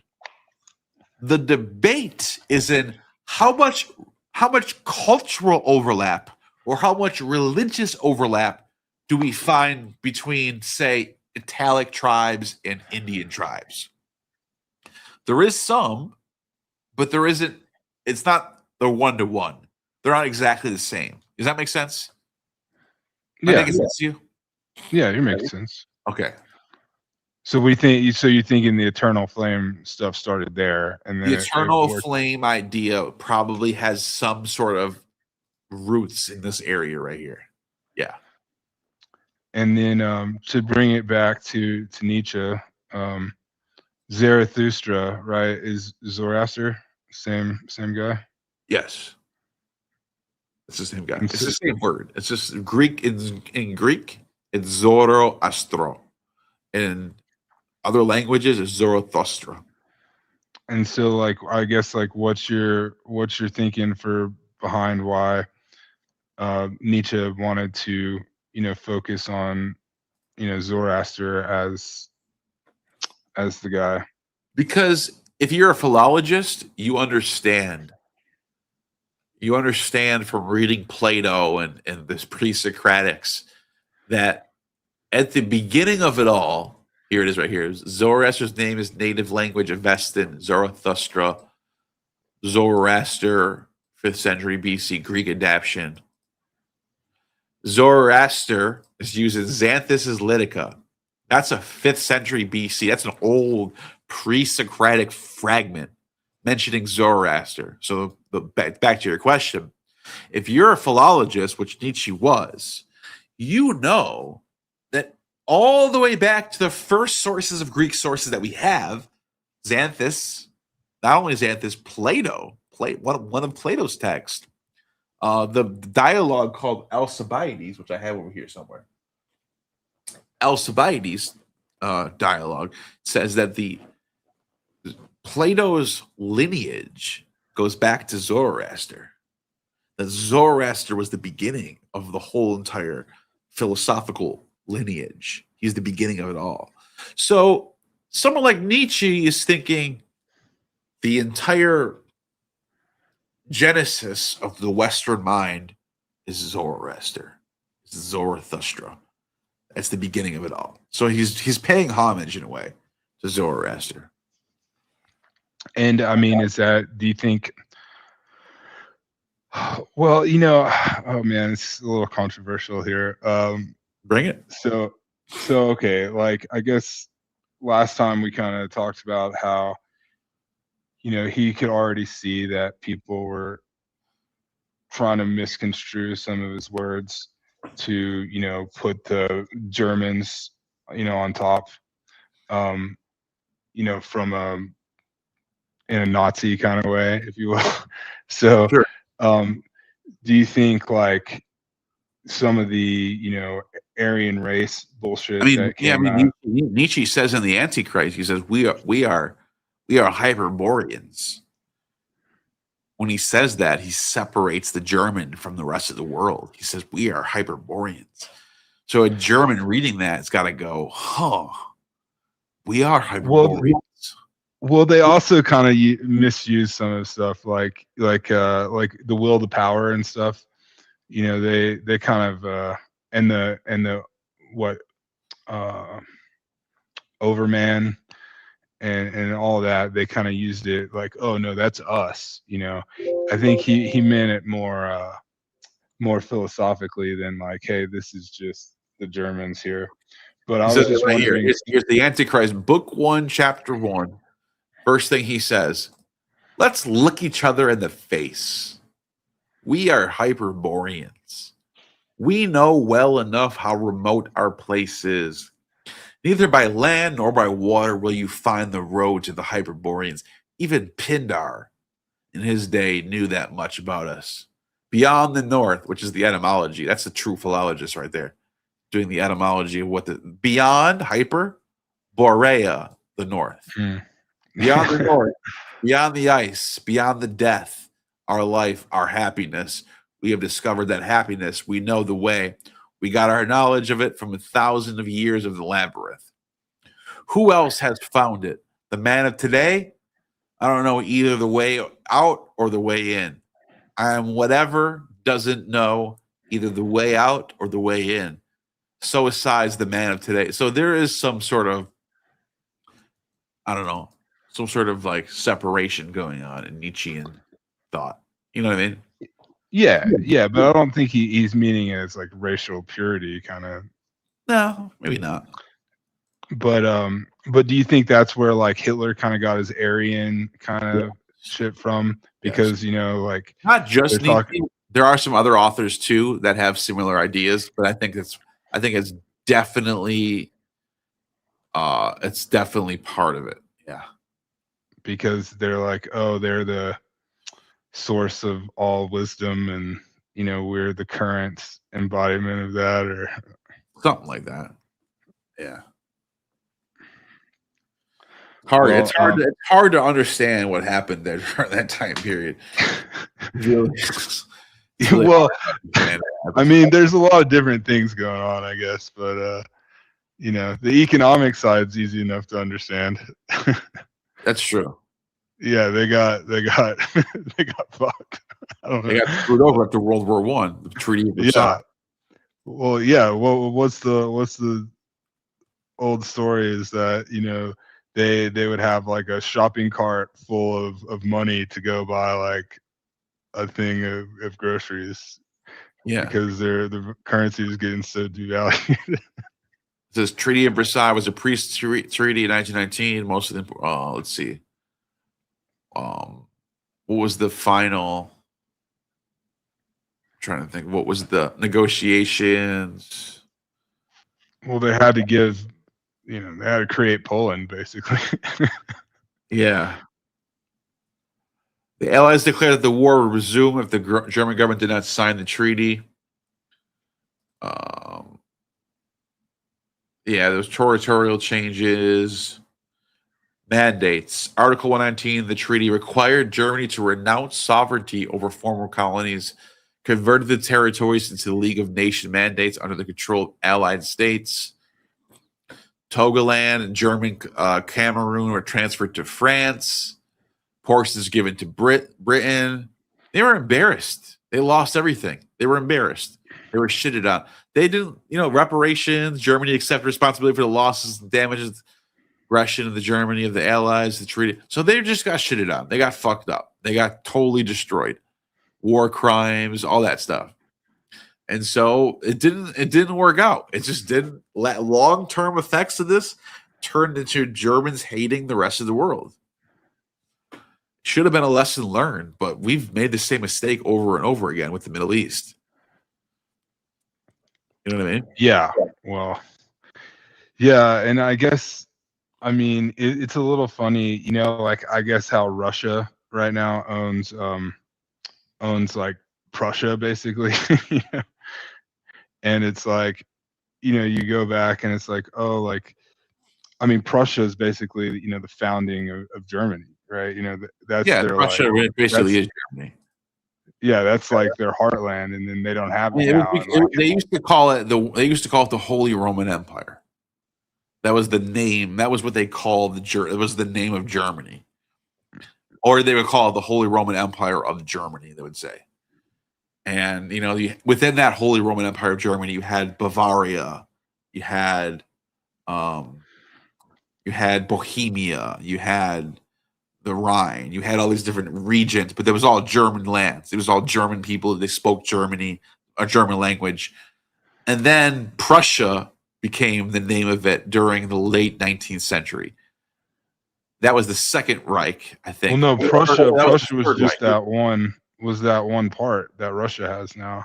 Yeah, but what was his name? Otto von Bismarck was like, he dominated, he like expanded the Prussian map. Well, yeah, it's because the Prussians were the most powerful German like state. Yeah. So that was the third Reich. I'm sorry, that was the second Reich. That was the Second Reich. And then the first Reich was the Holy Roman Empire. Second Reich was Prussia and the expansion. Then the Third Reich was the German 20th century Yeah. Yeah, we all know the third one. Everyone knows the Third Reich. Yeah. But it's funny because you could find like the First Reich was actually that Roman Christian idea. You know what I mean? Third Well, Reich, but, you know, at all. the really crazy thing is like, we talk about like Germans immigrating to America and stuff in like the 1700s, and then it's like, were they Germans? Would they have called themselves Germans, or would they have just been like, I'm Bavarian? I'm No, Bavarian. they understood that German. They understood they were Deutsch. You know what I mean? Oh yeah, yeah. That's what well, they would say. It's also kind of weird because you think about it, Germany is like a lot younger than the United States, which is crazy to think about. Yeah. See right here, the term Reich was a part of the German names for Germany for much of its history. Reich was used by itself for the German variant of the Holy Roman Empire. Heiliges Römisches Reich. Holy Roman, that's literally what they call themselves. The Holy Roman Reich is what they call themselves. So Der Reich was a title for the emperor. However, Latin, not German, was the formal legal language, interesting, for the medieval empire. So for a long time, they were actually trying to portray themselves as the Western Roman Empire. They knew the Greeks were the East, or the Roman Empire, the Byzantine Roman Empire, that was the East. The Germans were like, we're the Western Roman Empire. We're the Latin. We are the ancestors of the Latin Roman Empire. That's people don't talk about that a lot. Because you had the Frankish kingdoms, you had Charlemagne, there was French, but for some reason, at some point, look at this map right here. I love this. 536, 530. This is showing the Franks, but all of a sudden after 900, watch this. It stops. It turns into the German Empire. See the red? That's German. Yeah. So it goes from the Franks being in control to the Germans being in control. Well, weren't the Franks like just a German tribe? They are German. Yes, they are German. People don't. That's another great point. People think of the Franks as something separated from Germans, but if you actually look at who the Franks were, they're Germanic people too. Yeah. So like it's very weird. It's like the history of the Western world is very fascinating because you have the fall of the West in 476. You have the rise of the Goths. Who are the Goths? Germans. Did you know that? Yeah. The Goths are all German. The Merovingian dynasty, Germans. The Huns. The Huns aren't. I don't know if the Huns are Germans though. Huns. Let's see who the Huns are. I don't know what they are. That's a good question. I never even thought of. I actually don't even know. They're like Central Asian people, right? Oh, okay. Eastern Europe. They were reported living in the East. They're Mongolians, basically. Yeah, they're like something else. They're like something different. I don't know. Let's see who they are. Let's see. Origin. The origin of the Huns remains uncertain. Scholars agree that they originated in Central Asia. Yeah, it's weird. The Huns are really weird people. Wait, where'd it go? Yeah, see, this is where they came from. Over here. They're Asian. Well, like you were saying, the Germans were trying to pretend to be the Western Roman Empire. Yeah. Well, it's funny because everyone wants to be Rome, right? Like, did you know that the precursor to the Ottoman Empire, right before they captured it or whatever, they called themselves the Sultanate of Rome. Yep, Rome, R-U-M. Yeah. Like this, Sultan. Here, I'll show you. Yeah. So in some ways, the Ottoman Empire was also Rome. Yeah, they call themselves Romans. You're absolutely right. They even had the same Byzantine-looking eagle thing going on. Sultanate of Rome, R-U-M. It was a culturally Turco-Persian, very, very fascinating dichotomy, Turco-Persian Sunni Muslim state over conquered Byzantine territories, Rome, RUM, which would have been Cappadocia, Phrygia, that region, but not Constantinople yet. But you're right. Eventually, they make their way over to Constantinople, and they become the Ottoman Turks we all know today. Osman. Well, and then Romania, they think they're Roman too. So yep, Romania, everyone, the same Roman people. And by the way, guess who else thinks they're the fourth Roman Empire? Russia. Oh right, yeah. The Romanian dynasty. Look, the Romanian royal family. They actually believe that they were part of the royal. They actually believe they're Roman. They actually believe the surname of Romania. You know what I mean? Oh wait, no, I'm talking about the Romanov dynasty. I'm sorry, Romanov dynasty. This is the wrong one. Romanov dynasty. This one, House of Romanov. So, is a royal house reigning House of Russia from 1613 to 1917 for 300 years or 400 years. It says the Romanovs share their origin with 24 other Russian noble families. Their common ancestors, Andrea Kobyla, 1347. The later generation signed the Kobyla illustrious pedigree. Anyways, they think they're Russian. I'm sorry, they think they're Roman. That's what they say. Well, so does America, right? That's why we got Minerva and the Statue of Liberty.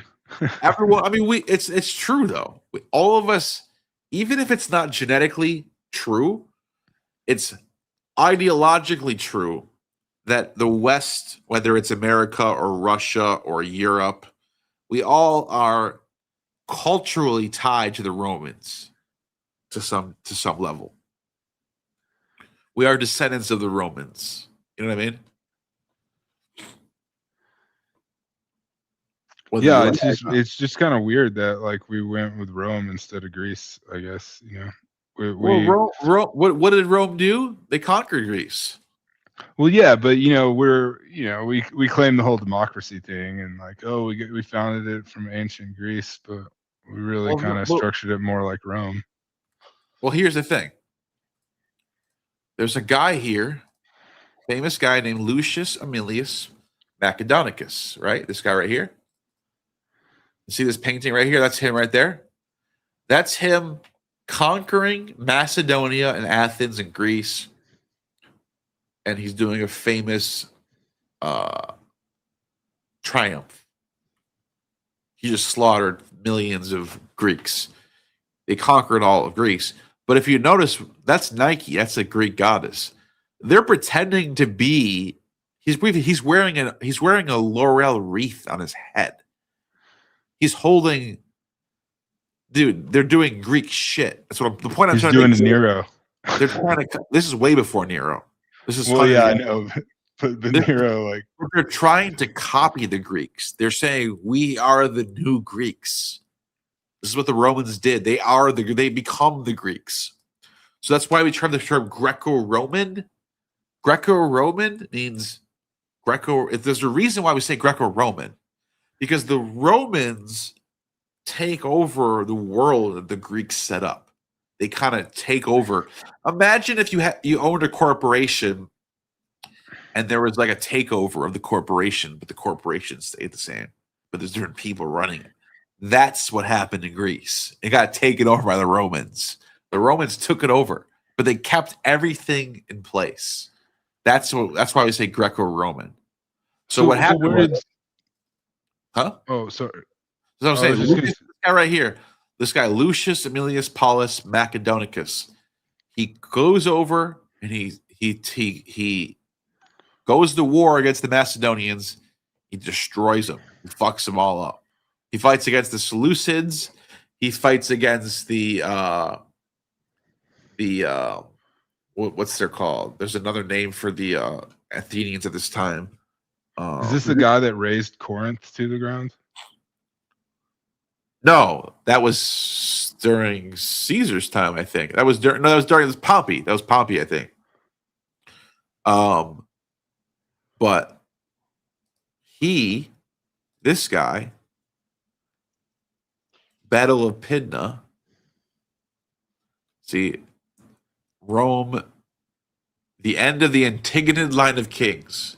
The Antigonid trace their back to Alexander the Great's Diadochi, Antigonus the One-Eyed, one of Alexander's generals. The Romans defeated their descendants at this battle right here, and they conquer all of the Greek cities. They conquer all of the Seleucid territory. They eventually conquered the Ptolemy Egyptian territory. So what happens is the Romans end up becoming the Greeks. They end up just taking over the Greeks. As everything the Greeks did, the Romans just take over. That's all that happens. So None of it where goes did away. Sol Invictus come from? Was that a Greek thing? Was that Helios or? Yeah, it's Apollo? Sol Invictus is the solar synchronism of multiple deities coming together. The first time you see the Sol Invictus idea is in like the 1st century BC/AD with Mithras.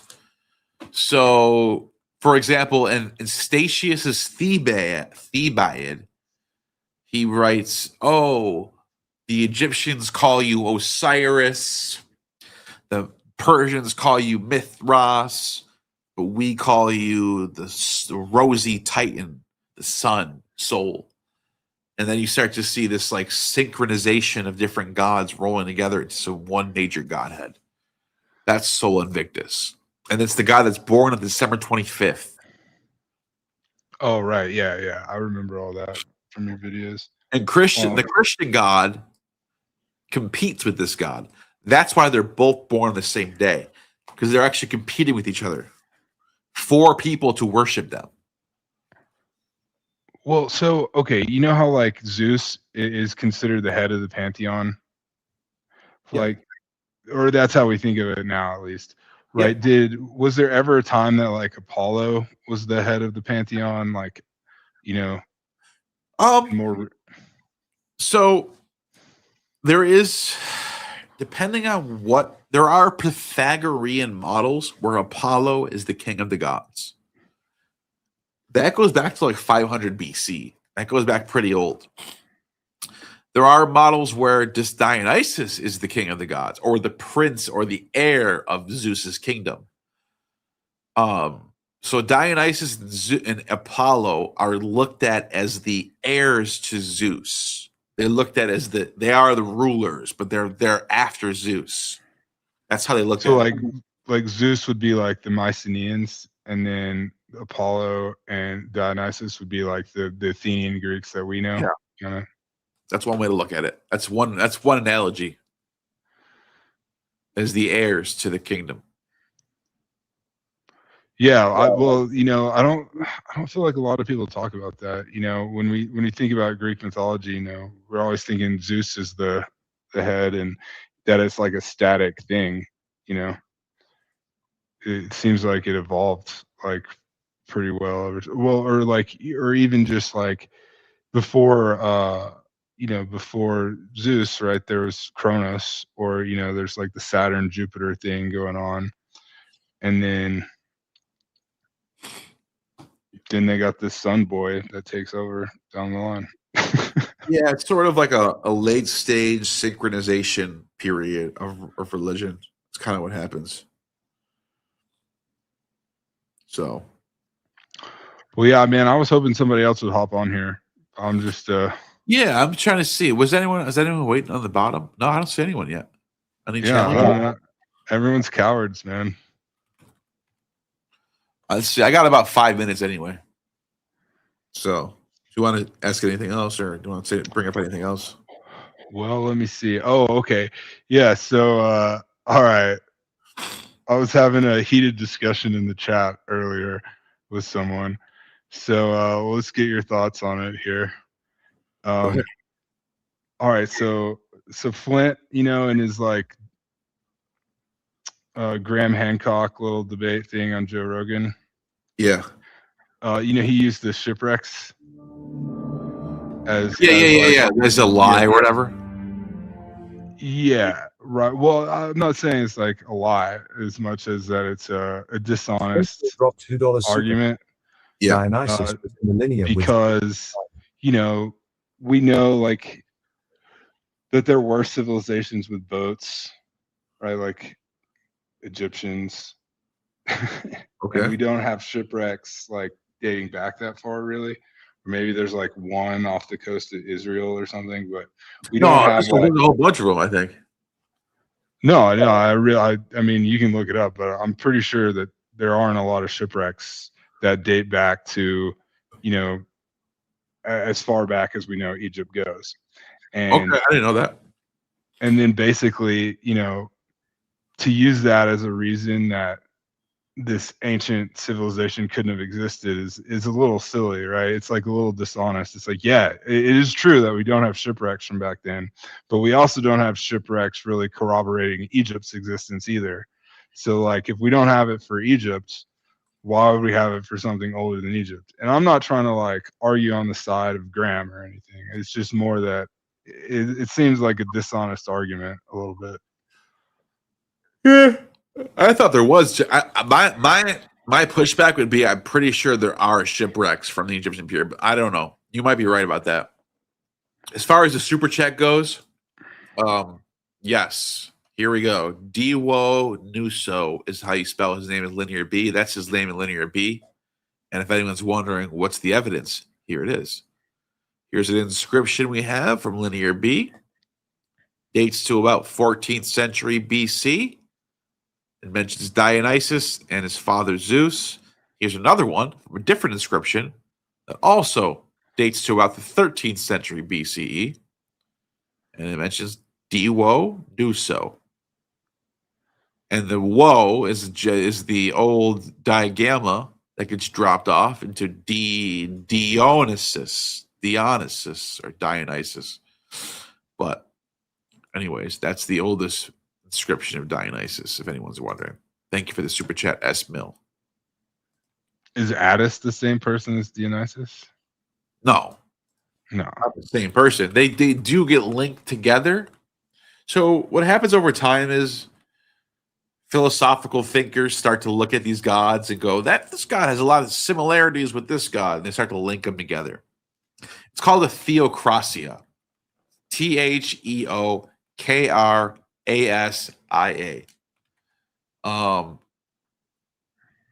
Theocracia. See if I can find a page about it.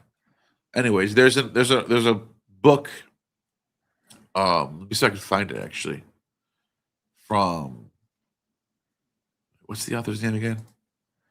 Hold on, let me see if I can find it. Oh, here it is right here. Jarl Fossum. Let me see if I can share my screen real quick. Jarl Fossum. Hold on one second. Jarl Fossum wrote a book, or maybe it's a paper. I don't know if it's not a book. Before we got to go here soon. This is from Brill. Jarl Fossum. He wrote a paper called The Myth of the Eternal Rebirth. What does he argue? He says Oswald Spengler used the language of mineralogy to illustrate his thesis that in the Hellenistic age, Greek philosophy and religion provided hollow forms in which the Oriental material underwent a pseudomorphosis. The simile used was the following. When a crystalline substance fills a hollow cleft in a geological layer made by a crystal which has disintegrated, the former is forced to take on the mold of the latter, thereby deceiving the observer who does not subject the substance to chemical analysis. In his slim book of less than 100 pages of text, Glenn Bowersock propounds a more perceptive view. Hellenism, by which the author means Greek language, philosophy, and religion, did not disintegrate so quickly, Surely the great Dionysus remained alive for a long time in the chapter of Dionysus in his world. Long story short, let me just go ahead here. Let me just show you what I mean. He says the word. Let me show you. He uses the term theocracia, right? And he says another deity who was assimilated into this theocracia was Attis. Prime evidence for this syncretism, the Nicene homily. But basically what he's getting at is there's all these gods, Dionysus, Jesus, Attis, Adonis, who are being kind of synced together into what is called a theocracia. See, Ion. And he is a whole paper. You guys got to read it by Jarl Fossum. I recommend it. It's one of my favorite papers I've ever read. Dusaris is one of these gods, right? Ion, Osiris, Attis, Jesus. He gets into it's all in here. You got to read his paper. I'm not going to sit here and tell you what this whole paper says, but I'm telling you, it's a very well respected article with well cited, well documented. It's peer reviewed. Let me put this link. Can I put this link in the description? Right here. Here, I'll put this link in the chat right now. All right. Any thoughts? Oh, well, it's just good. I mean, you should give us homework more often, you know. Like, I just pinned it. Pinned. And then, you know, I would just like to say, you know, hey, over time, like you've definitely like evolved as you learn more, and you sort of changed. You know, you change your position when it's appropriate. Yeah. And you know, that's good, right? And you know, I think you should give Dan just a little bit of credit for admitting he was wrong about some of the stuff. Yeah, you know? sure, but then also admit you didn't win the debate either. Yeah, he's a little Trumpian about that, isn't he? Yeah, it's just crazy. He's like, I still won. What are you talking about, dude? Whatever. Well, that's fine. Well, you know, I guess he does kind of focus like on the stuff that you were just like a little uninterested on. You know, like the Rapa Nui stuff and all that. Yeah, and it was whatever, man. It's confusing when we're talking about younger Dryas, and then you skip to 1300 AD. What do you expect me to say? I'm gonna be confused. You know? Yeah. Yeah, he's like, yeah, well, Neil doesn't know anything about Easter Island. And he's like, yeah, well, he specifically said he did not know anything about Easter Island. No, I specifically said, I don't want to talk about Younger Dryas. I don't know shit about it. And you're like, well, Easter Island, this is your 12,000 years are being thrown across me like it's all one thing. You understand? Yeah, and you clearly came to talk about the pyramids. Yeah. Yeah, that's what I prepared for. That's what I was ready for. So, anyways, I think it was great, but I'm glad you jumped on, and I'm gonna do another one of these lives pretty soon. I think probably next day or two I'll do another one. So, all right, well, yeah, have a good night, man. Enjoy the Odyssey when you go see it. Try to go see it in 70mm theater. I will. I'm definitely gonna watch it in theaters. You gotta watch an IMAX movie in theaters. You can't miss that. Well, but they have like a special projector. Like some of the theaters have a special projector. Yeah. And this is the only movie that's ever been filmed for that projector. So yeah, I want to try to catch it on that. I'm gonna see if I could. All right. Well, good night. See you. And you have just attained true gnosis.